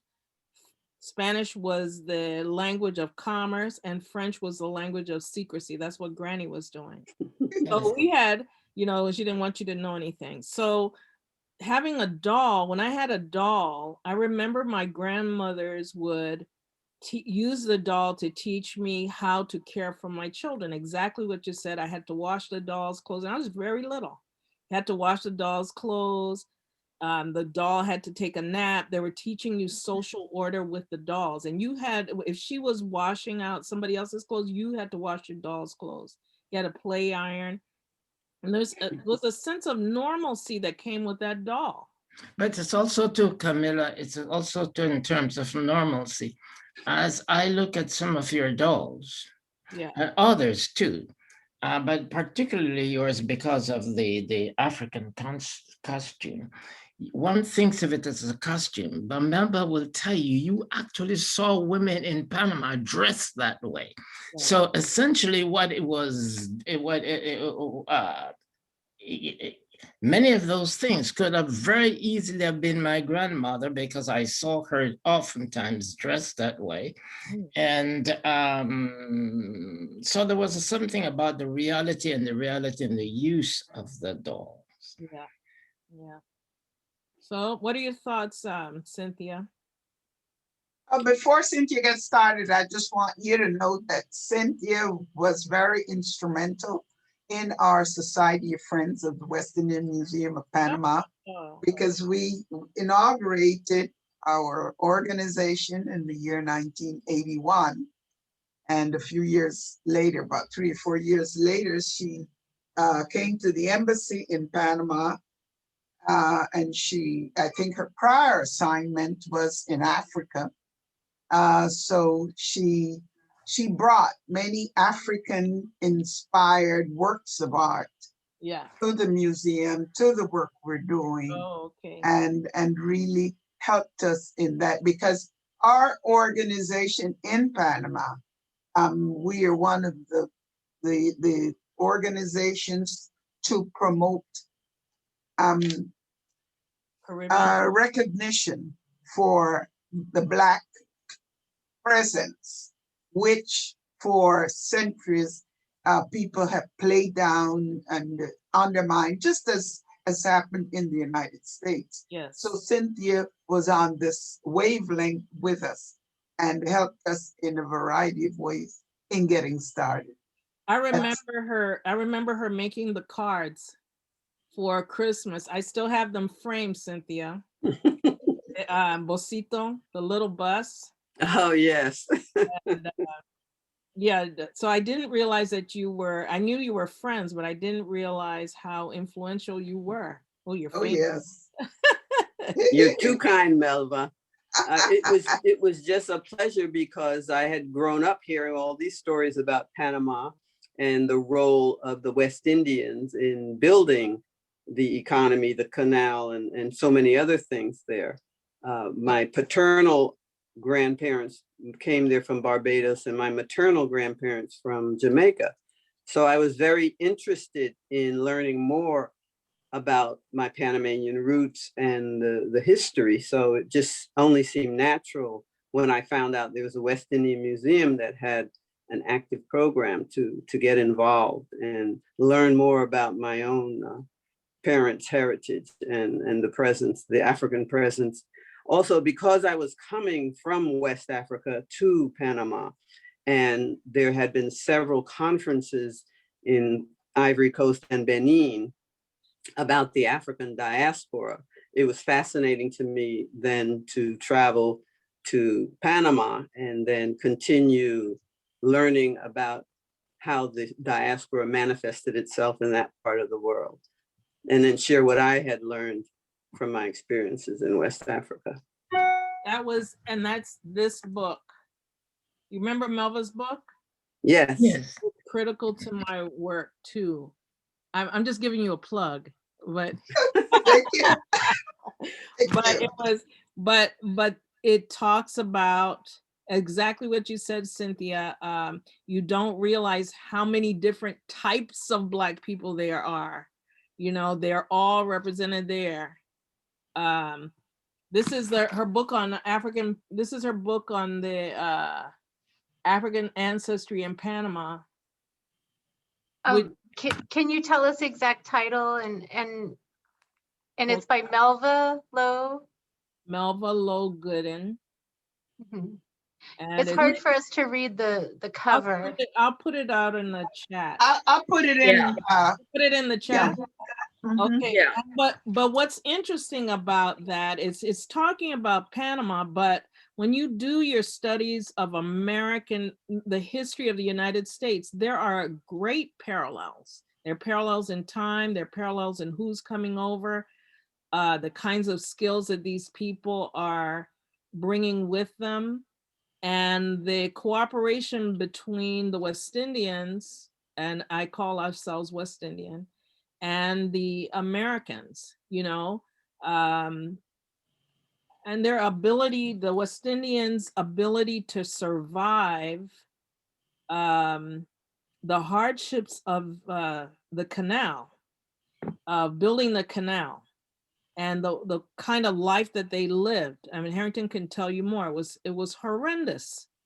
And on top of that, it was then on top of all the physical hardship, then you also had to face the discrimination from both the Panamanians and the Americans. It's a miracle that they stayed and that they were able to accomplish it. But also found it interesting is that these men bragged about that canal and their lives as merchant marines. That's how and I'm sure my father too, that's how we learned about world history, was through these men. I didn't know that the canal didn't belong to my grandfathers until maybe 1985. I thought I thought they owned it. I thought they had done everything for it. So, just the pride. This is the beginning of her head. Cynthia, do you know the name Wang Williams? Yes. Yes. Anybody else here know Wang Williams? Yes. I think, you know what, Cynthia, you know where Wang Williams was born? Panama. He was born in Cologne. Yeah. And Gwen Ifield was born in La Boca. Uh-huh. Oh. And they're all long lane, these Africans who were there. But, give you one last one, I'll quit, as I said before. But you know the name Kenneth Clark? Yes. Who did all the work for the Brown person born? He was born in Cologne. Oh. He was born in Cologne and grew up. As a matter of fact, I think he and Wang Williams all came here as youngsters, but they were all Juan Williams tells a story that reminds me so much of my son. Juan Williams tells the story of taking his son to Cologne. And the son looked at him and said to him, Daddy, you came from Cologne is very bad if it's so poor.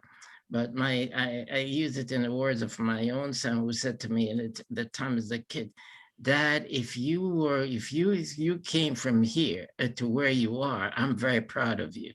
And so Juan Williams tells a story about this transition. But Well, that's continue why, with your I mean, dolls. making a I'm plug- learning a lot. Huh? I'm making a plug for the dolls, but this is why the dolls are so important. Not just my dolls, but all the other dolls, is that if you get caught up in the physical situation that these people are in, you will miss their majesty. You will miss their accomplishments just because, like Queen Gosia from the Virgin Islands. If you saw her, she looks a mess. She didn't have any teeth. She looks like just a little something. But her protest is what is also influenced Martin Luther King in nonviolence protests. She was smart enough. She was clever. She's dealing with both the Dutch and I believe it was the Chinese. So you will miss these people's ingenuity unless we tell their story. You'll miss their intelligence. You'll miss their creativity unless we tell their story. And one way we do it with the dolls and like with Cynthia's art, Mohad, was it Mohada Mobetta? Was that the one that got me? Which one was that one? More Better Taste?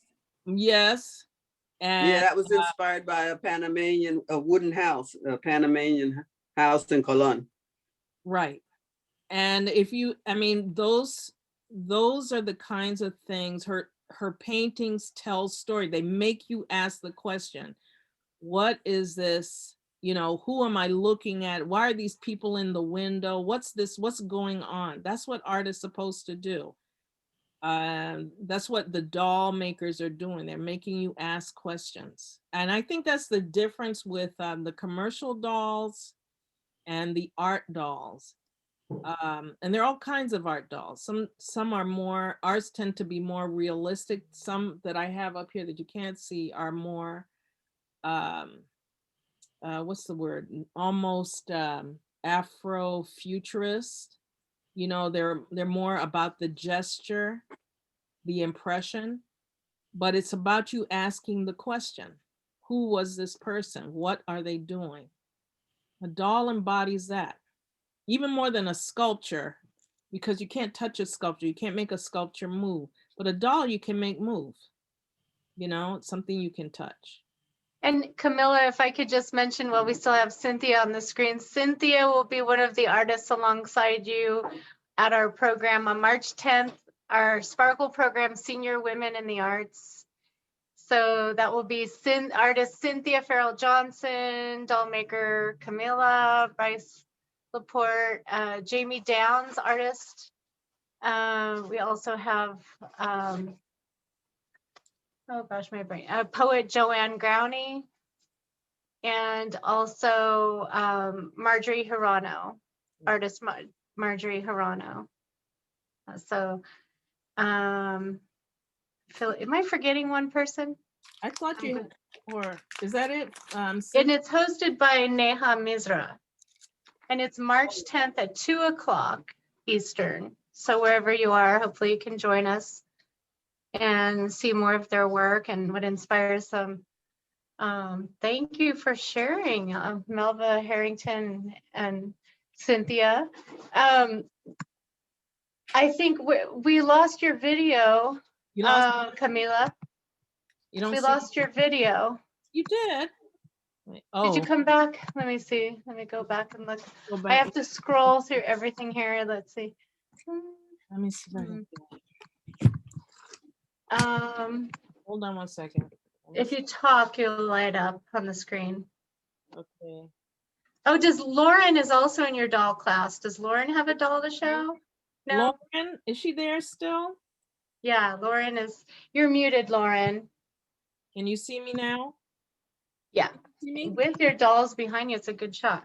Okay. I And don't it's have any, clear. I don't have any new dolls that I have ready to share for tonight. I'm Okay. working on a nativity set, and the idea of doing all the research, the colors that I choose, the symbolism that I choose.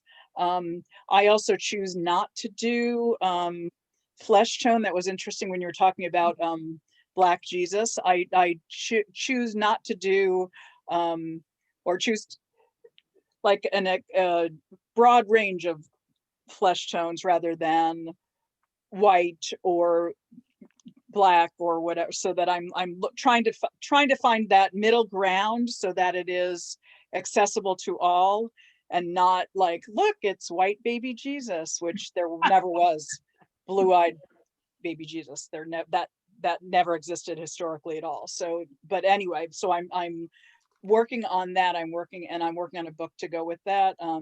Much different than the original book that I did about couture seasons. Again, looking at the theological implications of and the cultural implications of the nativity and how all of that plays together. But it's again influenced by the doll making Lauren? class, and this has been incredible for me in my inspiration of that. What? Yes, who said something? My name. Lauren, you should tell them that you are a pastor as Mhm. well. So Yeah, I'm just retired, officially retired in October. So that's some of my reasoning behind doing the nativity. I've always wanted to do a nativity set, but want to do one that again is more art doll than just here's the Mary Joseph baby Jesus, but really doing the research on it. I'm really enjoying it. And again, don't want to get stuck on facial features either, so that we're thinking, oh, it looks like me, it doesn't look like me, whatever. So I'm trying to figure out how I do this flash of color across the face without it being a particular face, so that it's more accessible to all. And when I was a pastor, and this was in my very first church in West Virginia, I asked kids what an angel looked like. And they all said blonde hair, white, and I then went on to search for, speaking of inaccessible and not being able to find stuff, for angels. That I had a small collection of angels at that point, that were not white and blonde, and that was almost impossible to find. Almost impossible. And as was mentioned earlier, anything with any ethnicity was incredibly expensive. So it was out, so that it wouldn't, it wouldn't be something that you would say, look, here's your angel for Christmas, kid, because it's $60 and the white version is $10. And this is back in the 80s. So alrighty, so yeah, that's what I'm working on, is the nativity right now, but I don't have anything to show. It's all I just made the patterns. She's also a costume designer, right? Oh, nice. Yeah, the couture seasons was I made basically costumes and what the earth is clothed like in each season, what the earth looks like in each season. And again, kind of art doll-ish looking. I made one set that was life size, so regular, whatever a mannequin size is. What is that size? Is that 4 or 6? And then made this is in the beginning of COVID, made within a week, made 4 Barbie sized ones. Wow. Which was just because I had all the time in the world. And the other, it took me 3 years to make it, and I sew all by hand. And Bernadine, I know you do that for historicity, or you have to because of history of the doll. But for me, I do it because I find it incredibly therapeutic. And there's something about spending all that time doing that. So I do a lot of simple embroidery stitches, like blanket stitch pulls it all together for me. So all of the nativity scene, all of the characters are going to be sewn with blanket stitch around the torso, because it just contains them in a way that so yeah.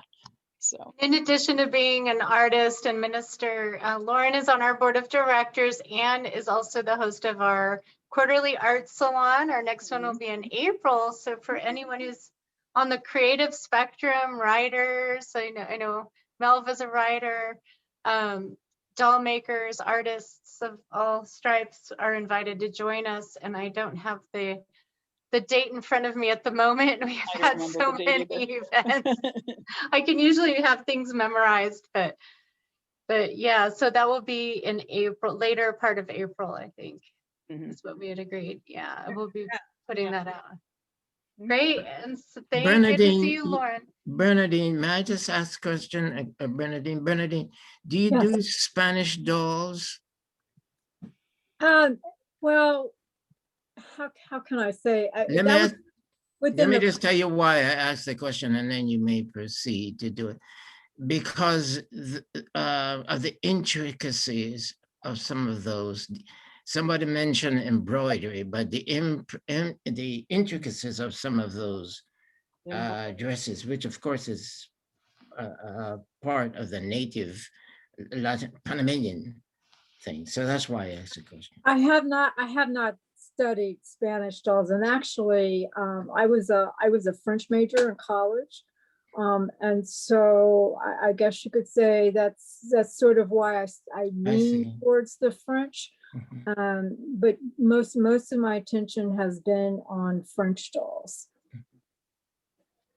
Well, a lot of the things that I saw both from you and Camila sort of crossed in my mind, because a lot of the African West Indian and a lot of the African and the local dresses in Panama are actually brought from Spain. And so there's this cross. Today you see a number of people, and this is regardless of color. You don't have that particular, the color thing in Panama has a lot to do with culture and representation. So my point is, you see among Panamanian women now, the traditional thing, Melba can speak to this much better, this full garment, like a continuum of these things. The polleras now don't wear pure Spanish thing. They wear some African things to it. So it's beautiful to see how the things have coalesced to make one. I just really like the intricacy, and I guess you could say the technique for making the clothing in the late 1800s. Luckily for me, the sewing machine was invented a little bit before that time, so I can make my clothing on the machine and still be authentic. I just can't use decorative stitches. But yeah, I'm just really taken at the intricacy and the detail, the ruffling and the lace and all different kinds of pleats. And Camilla and I talk about pleats. Pleats! Oh my God! She was measuring with a thing. The pleats, I'm like, how do you do that? And the pleats were like this little tiny thing, a 3-inch doll. Este primero, okay? Uno primero y es más fácil. Who are you talking? Somebody was talking. I'm trying to find who it was.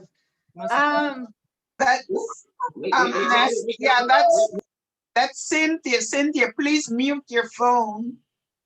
I think I got her muted. Okay, good. So great. So Camila, can you tell us about your process right now, what you're doing? Right now I'm building the breast. Where's Alicia Gonzalez? Are these too big? Is she there? So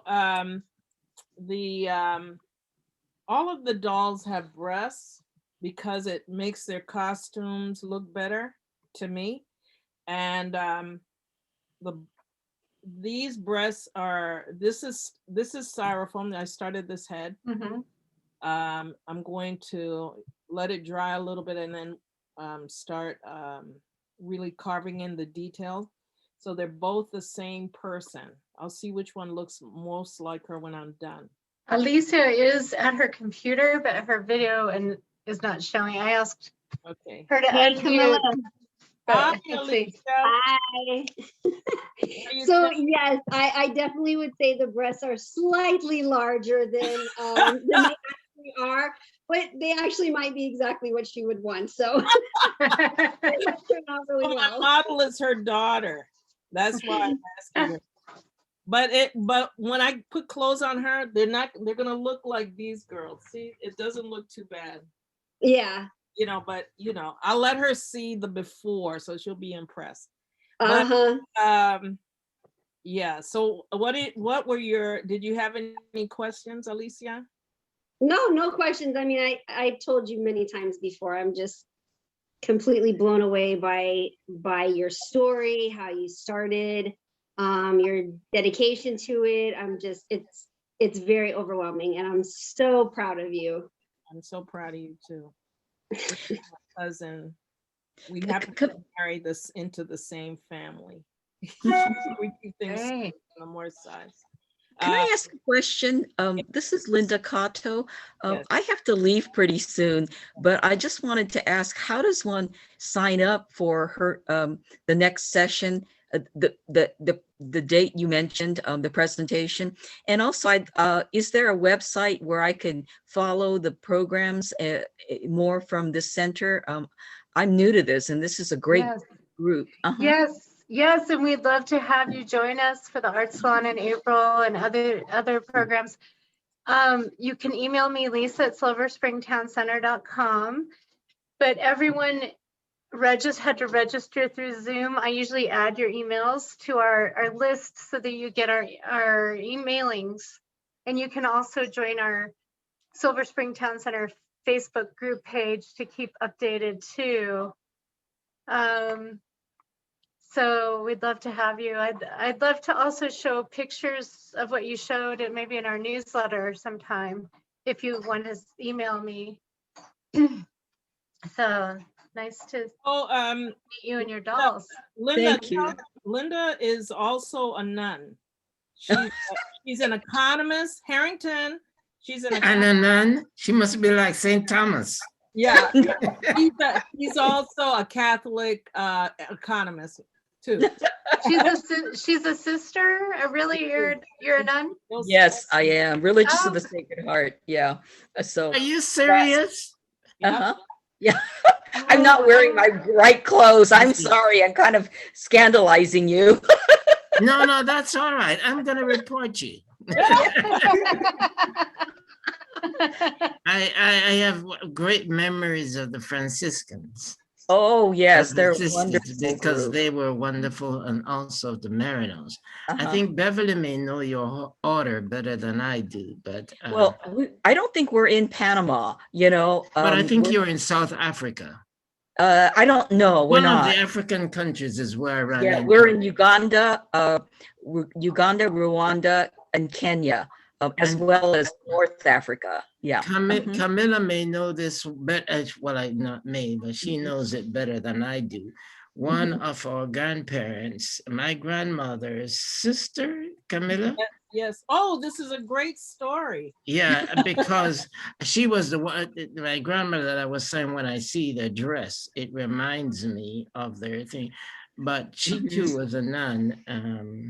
I think it's in some, I don't know. I don't remember. Well, so one of our cousins, Harrington's grandmother, my great grandmother, they had lots of children, right? Lots of sisters. And one of them went in, they're, very devout West Indian Catholics. And one of them went into the order and ended up, and one of our cousins worked for the State Department and Mhm. he was sent to, I believe it was Sierra Leone. It was Sierra Leone. Wow. And he went to visit the Mother Superior, Mhm. and it turned out to be my great grandmother's sister. Wow. Isn't that- so, and the thing about it is, that part of the family, maybe it was Sierra Leone. That part of the family was French speaking Creoles, right? Mhm. And not everybody came over. I guess Diana is still there. Not everybody came over as a slave.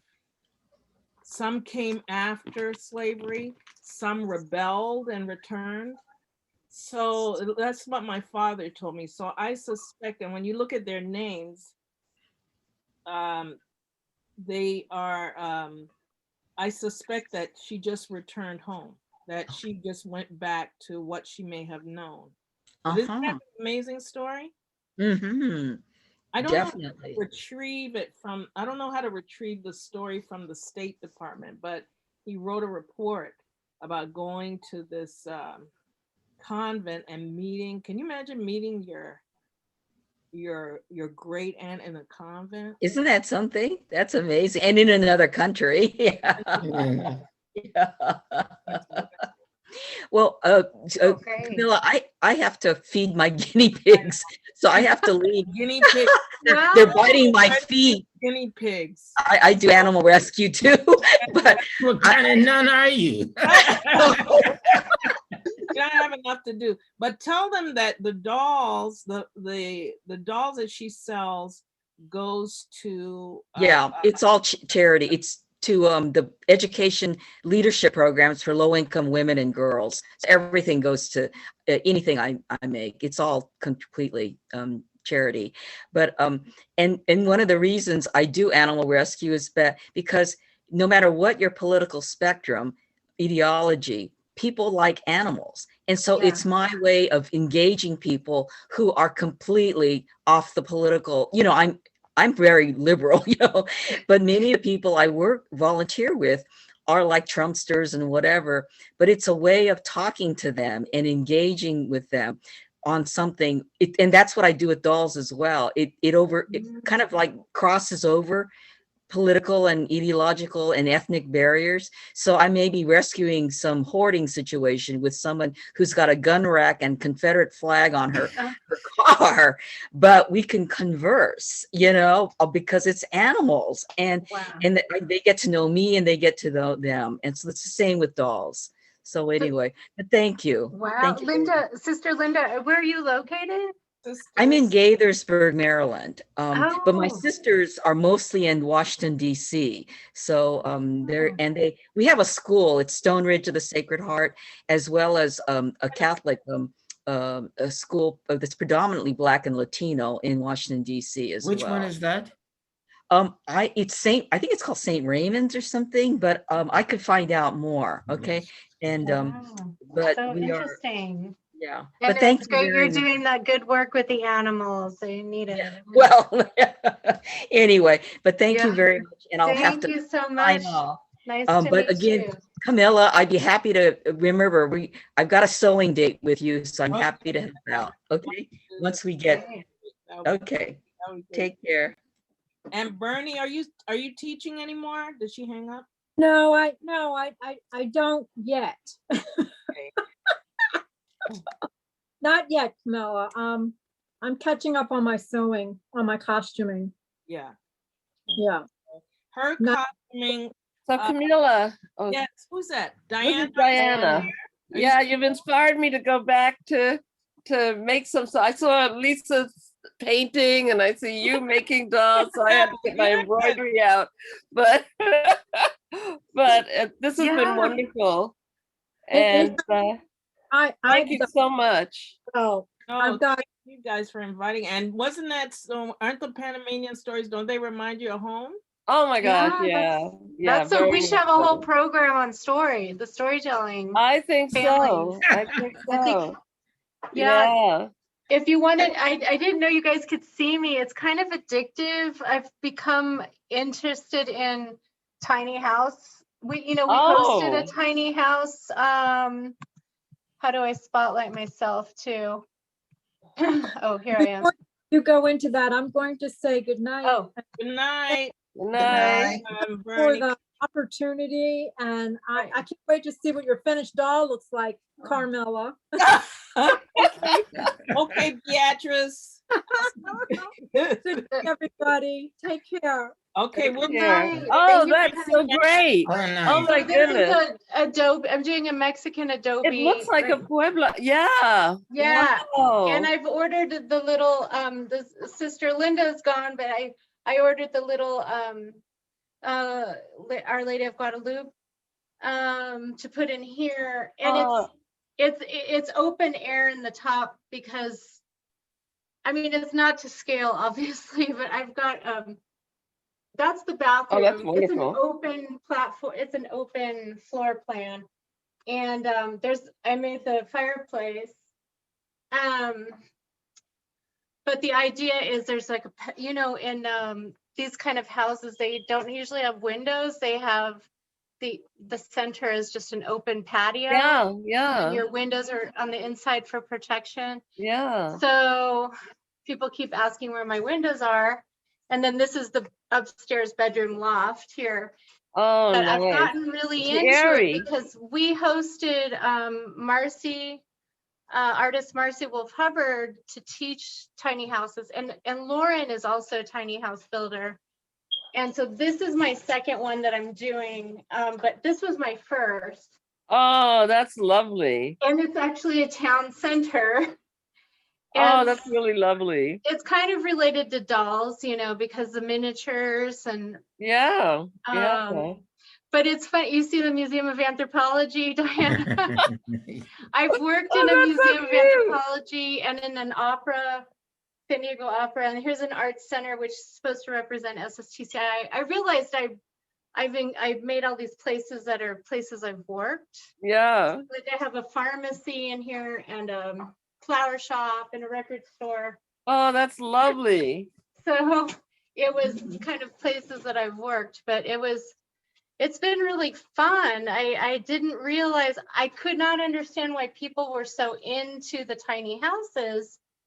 And I guess because you spend so much time with the process and then it ends up representing something, either telling a story or from your hopes and dreams, maybe.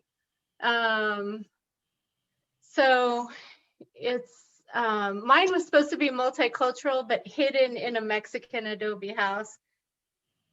But there's a house that looks like this in San Diego that it's in a really bad area, like near auto places. And I used to always tell my mom, I want that little house. Because it was so well, cute. It was kind of like this. It's little like that. And it was built in 1920. That's lovely. One of my best memories is spending a night in the area in that little upstairs part of an adobe house in Taos, New Mexico. And I mean, I stayed up the entire night because you could see the stars and you could see the very subtle changes in the sky. And it was one of the most memorable times of my life. So when I saw that, it just brought it all back. So thank you. I better get off the phone because I have to do some stuff tomorrow. But this is great. Okay, take care. And we'll let Camila answer some final questions. Wait, Hi, Mom. Mom. Hi, Lisa. I tried to call you. Call me. Mom, I know. I tried calling you too. I think you guys are going to bed early, maybe because you're still on Senegal time, right? Call me here. Call me here on my mommy's phone. Call me right after. Oh, where's my? Oh, there it is. Auntie Camilla's doing her program right now. Yeah. I'll call you. Okay, we'll talk later. Okay. Thank you, guys. Okay, so Camila, if you could. Does anyone have any final questions for Camila before we wrap up? Oh gosh. Well, I just want to say I'm so happy. Lisa, I have a question. Terry has a question. Yeah, no, it's just really, this goes way back to the beginning, Camilla. Can you hear me? I can hear you. When you're talking about the Garifuna, people from Honduras, So I was there 40 years You want to ago, show I your guess. video, Terry? No, I don't, but Oh, but anyway, I was there about 40 years ago, and it was really, I would say, inaccessible. It was really hard to get there. We had to climb through rocks and swam through the ocean to get there. And we were actually in the town of Trujillo for in Peace Corps with at our sector conference. And one afternoon we went over there. And I was just wondering how you got there. You can get there by boat, but that was Well, you know, the Garifuna are all over, right? So, well in Honduras, that part, yeah. but but the Okay. place might, I think they were shipwrecked there in Honduras. the shipwreck was in St. Vincent. Okay. So these people are descendants of the Black, well, they call them the Black Carib, but they were Right. Nigerians who the folklore is, it was a ship full of Nigerians. It's either Ibibio or Igbo. I think they're Ibibio. And the people ran into the hills. This is in St. Vincent. And the first group was enslaved by the Carib. And there was another group that came, and they eventually dominated the Carib, and they intermarried. And they lived peacefully in St. Vincent, as peaceful as they could, with the French planters that were there. Well, when the British came, they wanted to recapture them. So they're maroon people. They wanted to recapture them, and they engaged in almost 100-year war with the British. At the end of that conflict, their leader, I believe his name is Joseph Chateaubriand, and his wife Baruda. He had many wives, but this one is the one. They drew up a letter of an agreement, and with the understanding that the British were going to take them back to Africa. Now, by now, they're a different people. Right, right. And they, the lighter skinned Arawak people with whom the Carib people with whom they had intermarried were left behind in St. Vincent. And the darker skinned ones, the ones that they believed were more problematic for the English, were shipped away. They were told that they were going to Africa, but what they actually did was drop them off in Roatan and also in Jamaica. They negotiated with the Spanish government. It was of the 4,000 people that were forcibly taken out of St. Vincent, only 2,000 or 2,500 actually survived. And when they were placed on Roatan, they felt like there was not enough room for all of them to, for their families to grow and prosper and be free. So the Spanish government allowed them to move to different parts of Central America. They moved to Honduras. They are found in Guatemala, Honduras, all the way to Costa Rica. And then there was another group that moved into British Honduras. And so that group is bilingual.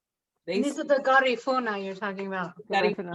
And they don't, they live by the ocean. They're not that difficult to get. Well, some live by the ocean. Some live closer to the Mayans, and they have adopted now Mayan culture. What's interesting about them now is that during the age of COVID, and this is one of the things that is so amazing, is that the Garifuna have always practiced an African religion and African healing practices as their indigenous practices, just like the Mayan. And they have, the Mayan and the Garifuna in Belize have a lower incident of COVID than those living in urban areas. And it's because they drink this drink every day. It's a form of like basil and ginger and some other stuff all mixed together, but they have it every day.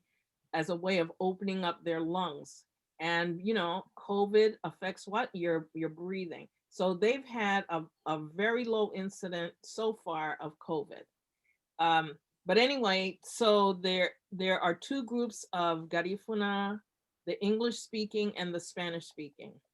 And the English speaking actually have more mobility. Of course, in the United States, there are 100,000 of them here. Than say the Honduran, the Guatemalan, or the and the Garifuna are are they mixed with the Carib indigenous people? Yeah, biologically and culturally. A lot of them are still straight up African. I mean, if you did their DNA, you're going to get Nigeria, right? So, but there are a lot who have Native and African ancestry. And from what I can see, I see a lot of also mestizo, a lot of mixture with, it looks like some have now white ancestry, you know, largely indigenous and Black, but I'm seeing more and more. So they have, the Garifuna, there's a woman here, her name is Barbara Norales, and I will introduce you to her. Linda, you can, Lisa, you can share her information, but they're starting a film festival here. They're very organized in California and in New York. You know, they have their festivals all the time. What's her name? Linda Gonzalez? Barbara Norales. Barbara Norales. Okay. I'll send it through. Okay.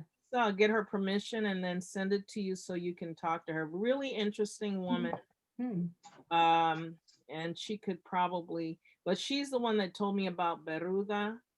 And also one of my aunts who lived in Colón, she said during the time of the canal, the Garifuna were among the people that came to Panama. This is her recollection, and settled in Colón, which was, you know, it's really a Black town on the Atlantic side. It's the closest one to, like, you know, you find a lot of Jamaican descendants there. So she said that there were a lot of Spanish speaking Blacks coming in from Central America, and among them the Garifuna. So they're very interesting people. They've never really been enslaved. They have an equivalent group in Peru in an area called Esmeralda. Now, people like that who kind of have the people from Esmeralda are also Nigerian descendants, as opposed to the ones in Quito. They are much more attached to an Afrocentric way of life, and they have a great oral tradition, really wonderful poetry and stuff like that coming out of that community. But you know, Black people pay the price for that independence, and for that kind of for trying to be self-determined. Well, for the price for self-determination is very, very high for Black people. And in places like Nicaragua, Honduras, parts of Honduras where the drugs trades are really high because they have shoreline communities. Right, that's exactly what this was. Right. And like now, the taro, which is an important part, not only of their community, but of their diet, it's being replaced by palm oil because, you know, it's more lucrative for the government. So there's a lot to do. And also the other thing that's concerning is they're very vulnerable to climate change. When those hurricanes, which rarely come to Central America, not like it does to, you know, certain parts of Central America don't get hit. And they're right on the coast. They're right on the coast. And so one of the reasons to work to preserve them is that they're carrying so much history and culture. You know, that is the, so the Garifuna have started an indigenous film festival. It covers all, you know, it's like an international indigenous film festival. So they covered the concerns of people from as far away as Australia. And it's coming out of California. When I get permission, I'll share that, you know, I'll give the information. Okay, great. Yeah, but you know, Lisa, consider this is that they're looking for venues. So maybe there's something you can do, you know, maybe there's a way, I don't know how it works, you know, now with Zoom. I was gonna say, do they do it? Do they Zoom? Because we can always feature people that way. Yeah, they have to Zoom because of the COVID. They have a Right. small theater in California that's giving them access, but you know, I'll let you talk to them and see if it's anything there, if it's anything that's workable. But yeah, but the list of films and their concern about the world is just, you know, it's remarkable. It's remarkable. Yeah, it sounds fascinating. Wow. Yeah. Okay. There was someone who was trying to make a comment to you, just as Terry was asking. Okay. Who was it that was trying to say something? I don't want to, let's see. Was it? Some people are Well, muted. I wanted to just say how pleased I am to watch Camila go through the process of actually making the doll, and I'm saying, boy, it certainly is much more time consuming and demands such technical skills that, you know, it really I'm impressed. Thank you. Thank you, Melva. I'm impressed. So it was good to have good. that you Yeah. shared that with us. Also, I was thinking that maybe what we could do is organize to come up with a doll that is specifically for your organization. I think you and I talked about this. Have to be a penguin. Wouldn't that be good? Then you A can penguin. Terry said it should be a penguin for Silver Spring. a penguin. That's Silver Spring. But we're talking about to help the. Okay, we'll make a penguin, but we also want to make one that is reflective of the people who, you know, we were talking about the immigrants who are now here, but who's, you know, they may have their forefathers may have come out of the Caribbean or Panama or something like that. Maybe design some relatively inexpensive dolls that could help. Do you ever mix cultural traditions within the clothing? Absolutely. You do? So you'll incorporate, yeah, I mean, because the women that you represent too were from somewhere from diverse backgrounds. Yeah, I'm not as the Native American, Julie, let's see if I can even reach her. Julie, the Black Seminole doll is probably the most, she's carrying a lot of traditions. I've seen Multicultural. Multicultural doll. See if I can get her without. Yeah. Come on. Use my back.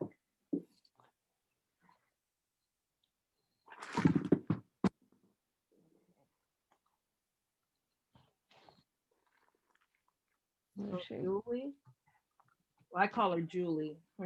Her last name is really July. And yeah. So wow. She is a Gullah descendant, right? And also Muskogee and Muscogee. So and a Seminole. So this necklace, I think Linda helped me with this.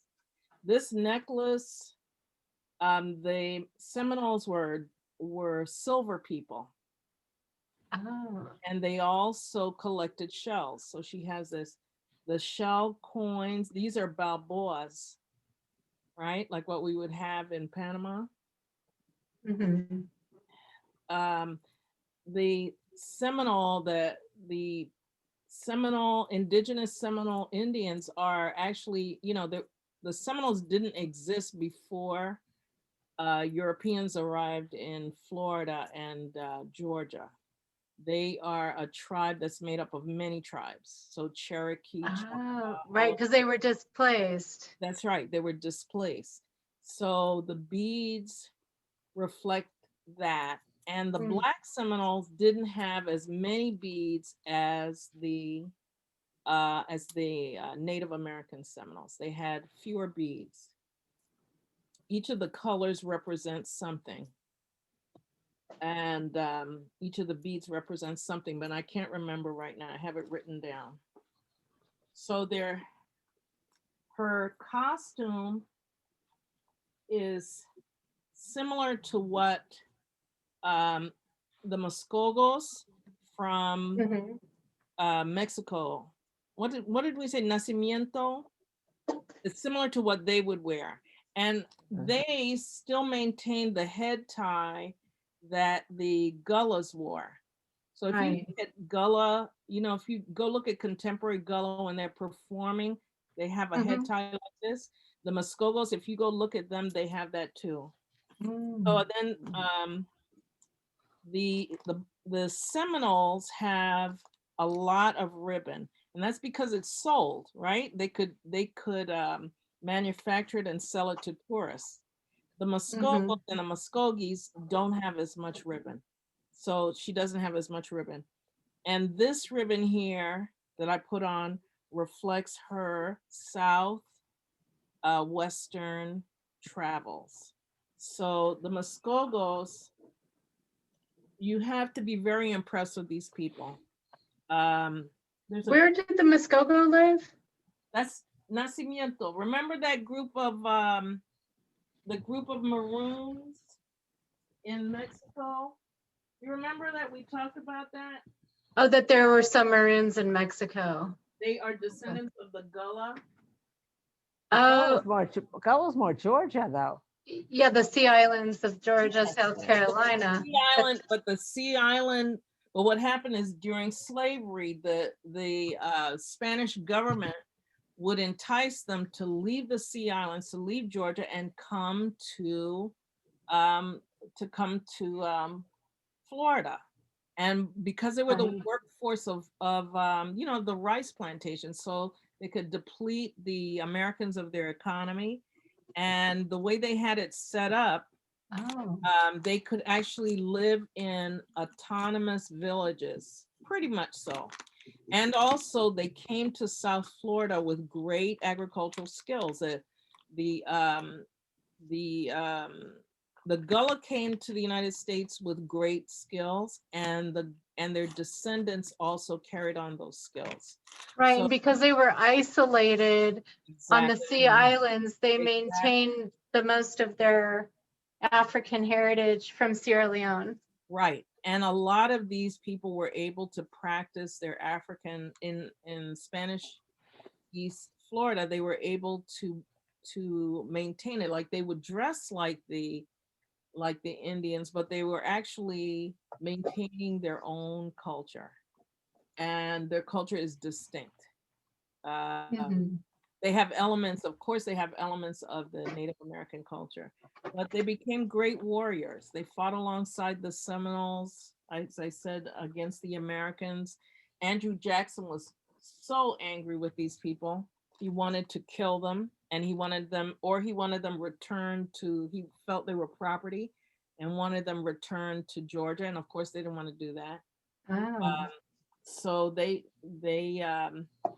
they were great guerrilla fighters, and they fought in those swamps until they couldn't fight.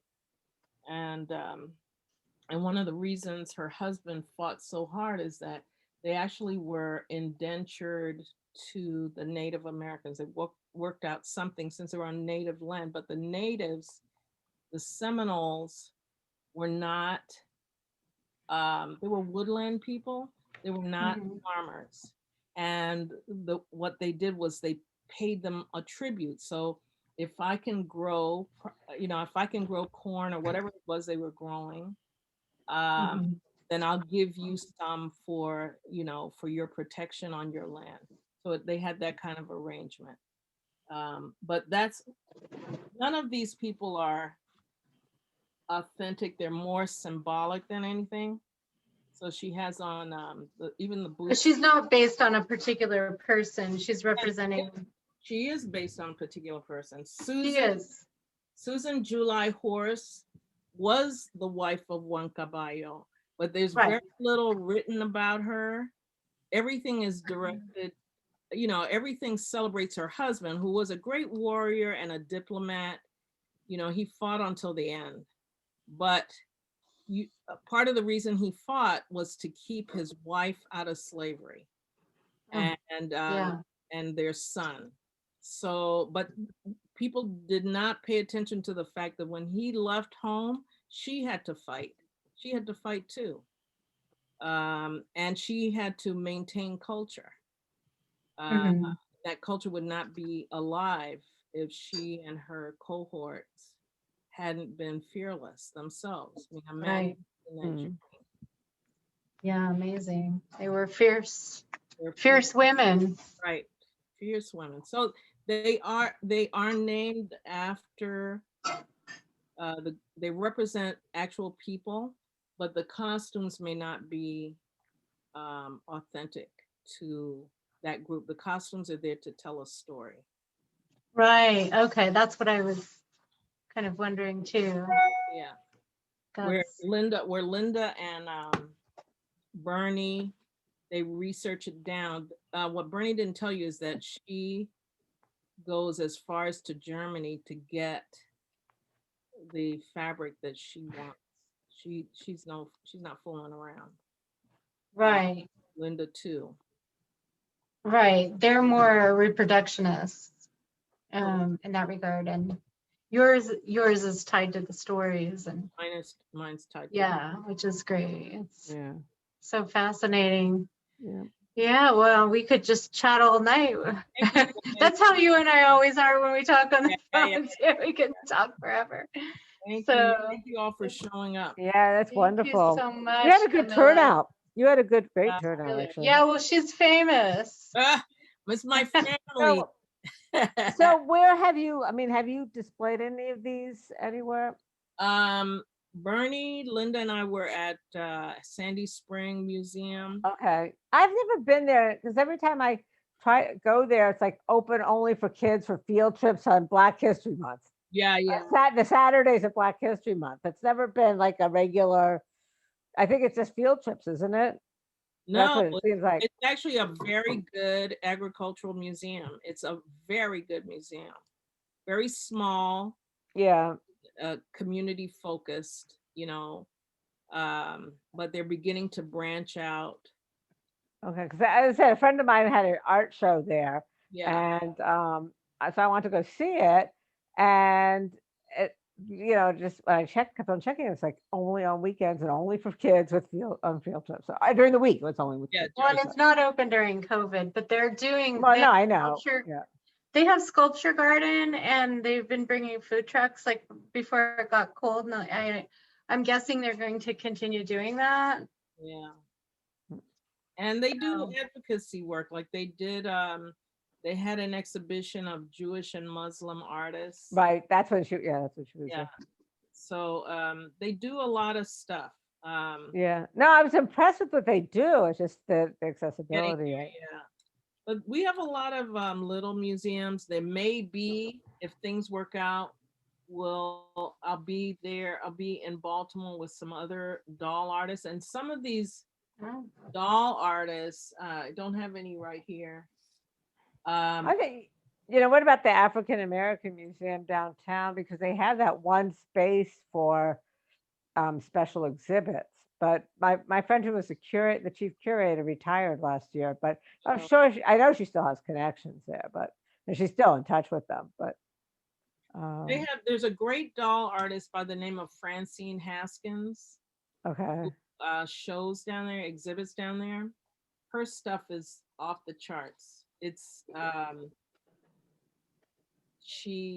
I don't even know what you would call it. It's futuristic. It's satirical. She does some stuff.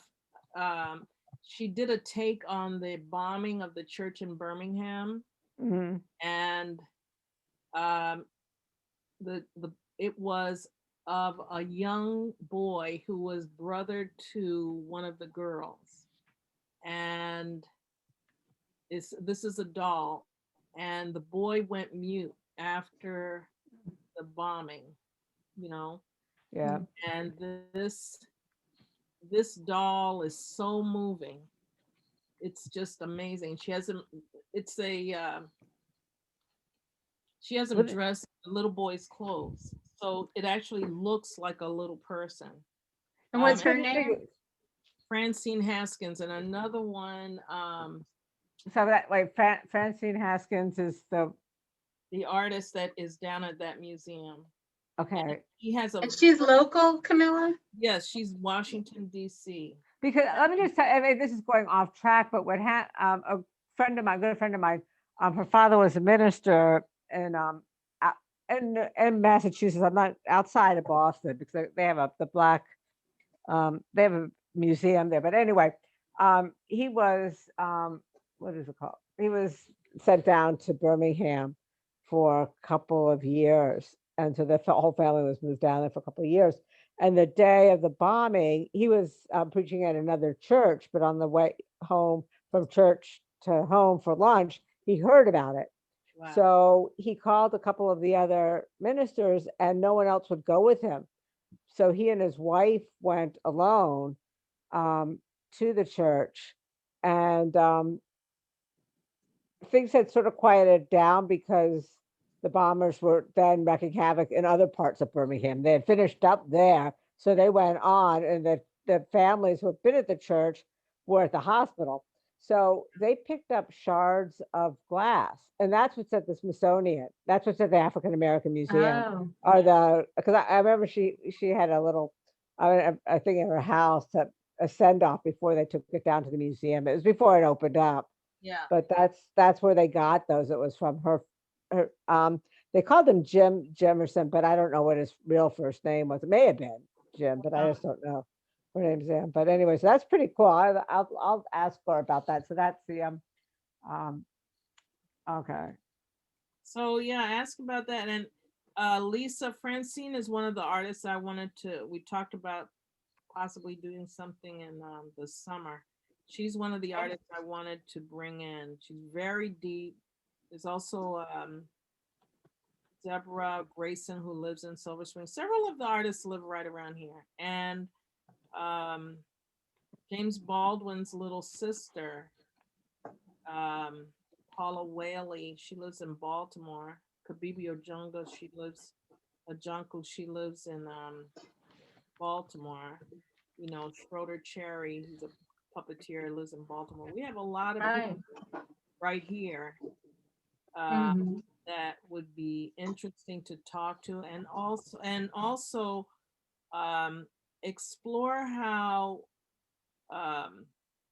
especially in this time, how faith and healing has affected their doll making. It has had a serious impact on that community. COVID and Trump, you know, the combined duo. It's pretty amazing. Yeah. Well, yeah, it's interesting when Trump says he's done more for Black people than any other president. In a way, he's right, because he's really galvanized people. I mean, I think the Black Lives Matter, that would not have happened but for Trump, I don't think. I really don't think it would have. And he really did galvanize people, but I don't think that's what he meant when he said that. But no idea what it means anymore. So, yeah, who knows? But he definitely impacted the art form and the people who do the art.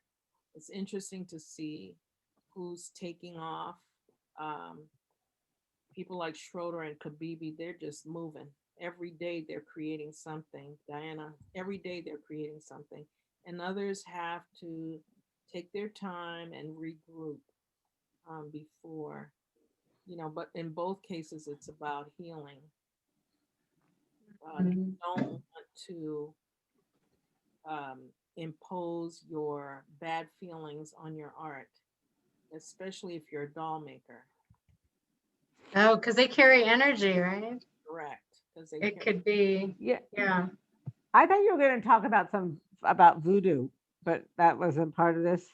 No, and voodoo's a whole, that's a whole other conversation. I'm not a voodoo expert, but what I can tell you is that let me just do this. A lot of what you're hearing, especially in this country, is incorrect.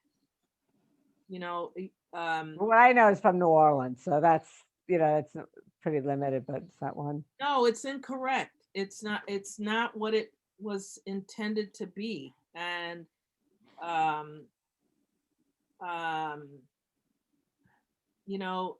don't know. It's annoying to me, but I also understand that things change and people have whatever perceptions they have. That's not what it was intended to be. Oh no, I don't think that's the way. For at least what I've seen, it's not a dark art or anything in New Orleans. It's a way of reaching back. Yes, and that's the part that they don't. The spiritual part. They don't understand, and they've commercialized it until, well, maybe by commercializing it distracts people, but for me it's an annoyance, because they're missing the significance. It's not only of voodoo, but all of that stuff, what it was intended for, and the circumstances under which people turn to them. It doesn't have to be voodoo. There are other things too. People are more and more people are turning to those forms of worship and that's we're entering an era where people just don't trust anymore. That's also part of the Trump effect, Right. And when you're faced with some of these challenges, these really difficult situations that some of these women warriors, faced, they had to be resourceful and use their wits and their knowledge about the herbs, and they also use spiritual knowledge, whatever they could use to help them, their situation. Right. And it's demonized because they're Black or they're poor or they're whatever. They did the same thing with a lot of European folk religions, to put it down, to cascade it, to do whatever gave you strength, they wanted to take away from it. Right. But we had the added burden of race and and enslavement. And what's interesting is also that the very thing that people were afraid of is exactly why they brought these people there in the first place. If you read the slave narratives about their relationship, about white doctors, male doctors' relationships with these Black women who were expert in healing arts. No, ethnobotany. They knew what they were doing with the plants, and they combined their knowledge, of course, with their religion. But we do that too, right? Right. So, but it's frightening. But at the same time, it's interesting to read the narratives and hear both Black and white talk about the Black women that were, say, in attendance for a difficult birth, or if they either the enslaved or an indentured. They did a lot of practice with the white indentured. What that woman or that man that they called a conjurer or an obia practitioner did. they were using herbs, they were using their knowledge and healing people. And some of those practices are still around. And what's interesting is that the big drug manufacturers have people mining the field, going to places like Suriname and places where these practices still exist. And that bare aspirin that you're taking, or that, that high blood pressure medication, is coming from the same source. They're just not getting paid for it. Right. So, it's pretty interesting. It's all interesting. So, where do the dolls fit into this? They're actually telling a story. They are. Yeah. They're, wow, it's just fascinating. You're gonna have to write a book, Camila. I'll sit with you. You With- make the house and I'll write the book. Yeah. I'll get Yeah. the licenses. Yes. Great. It's great. Thank you, Lisa. For Okay. Thank you so much, Camila. It's been Yeah, fascinating. It's fascinating. Thank you for the questions. Yeah, it's Yes. thanks. Thanks. Thank you to everyone for joining us. And Are we the I only hope ones you'll left? join us again Monday as our Peace Corps panel. And it's a discussion more about lifestyle, how the Peace Corps experience affected your lifestyle. And we have all corners of the world represented. And anyway, I'm gonna. Terry, I'm sure you'll be there too. Oh, I've got to I don't know. I've got three things save the going on. chat. What's up? I've got I've got a lot going on Monday. I want to, but we have a Smith program too. So Right. it's sorry about. So, Yeah. Nice meeting you, Terry. Yeah, it was great meeting you We'll send and seeing Cynthia. I forgot to ask. I guess she left, but I forgot to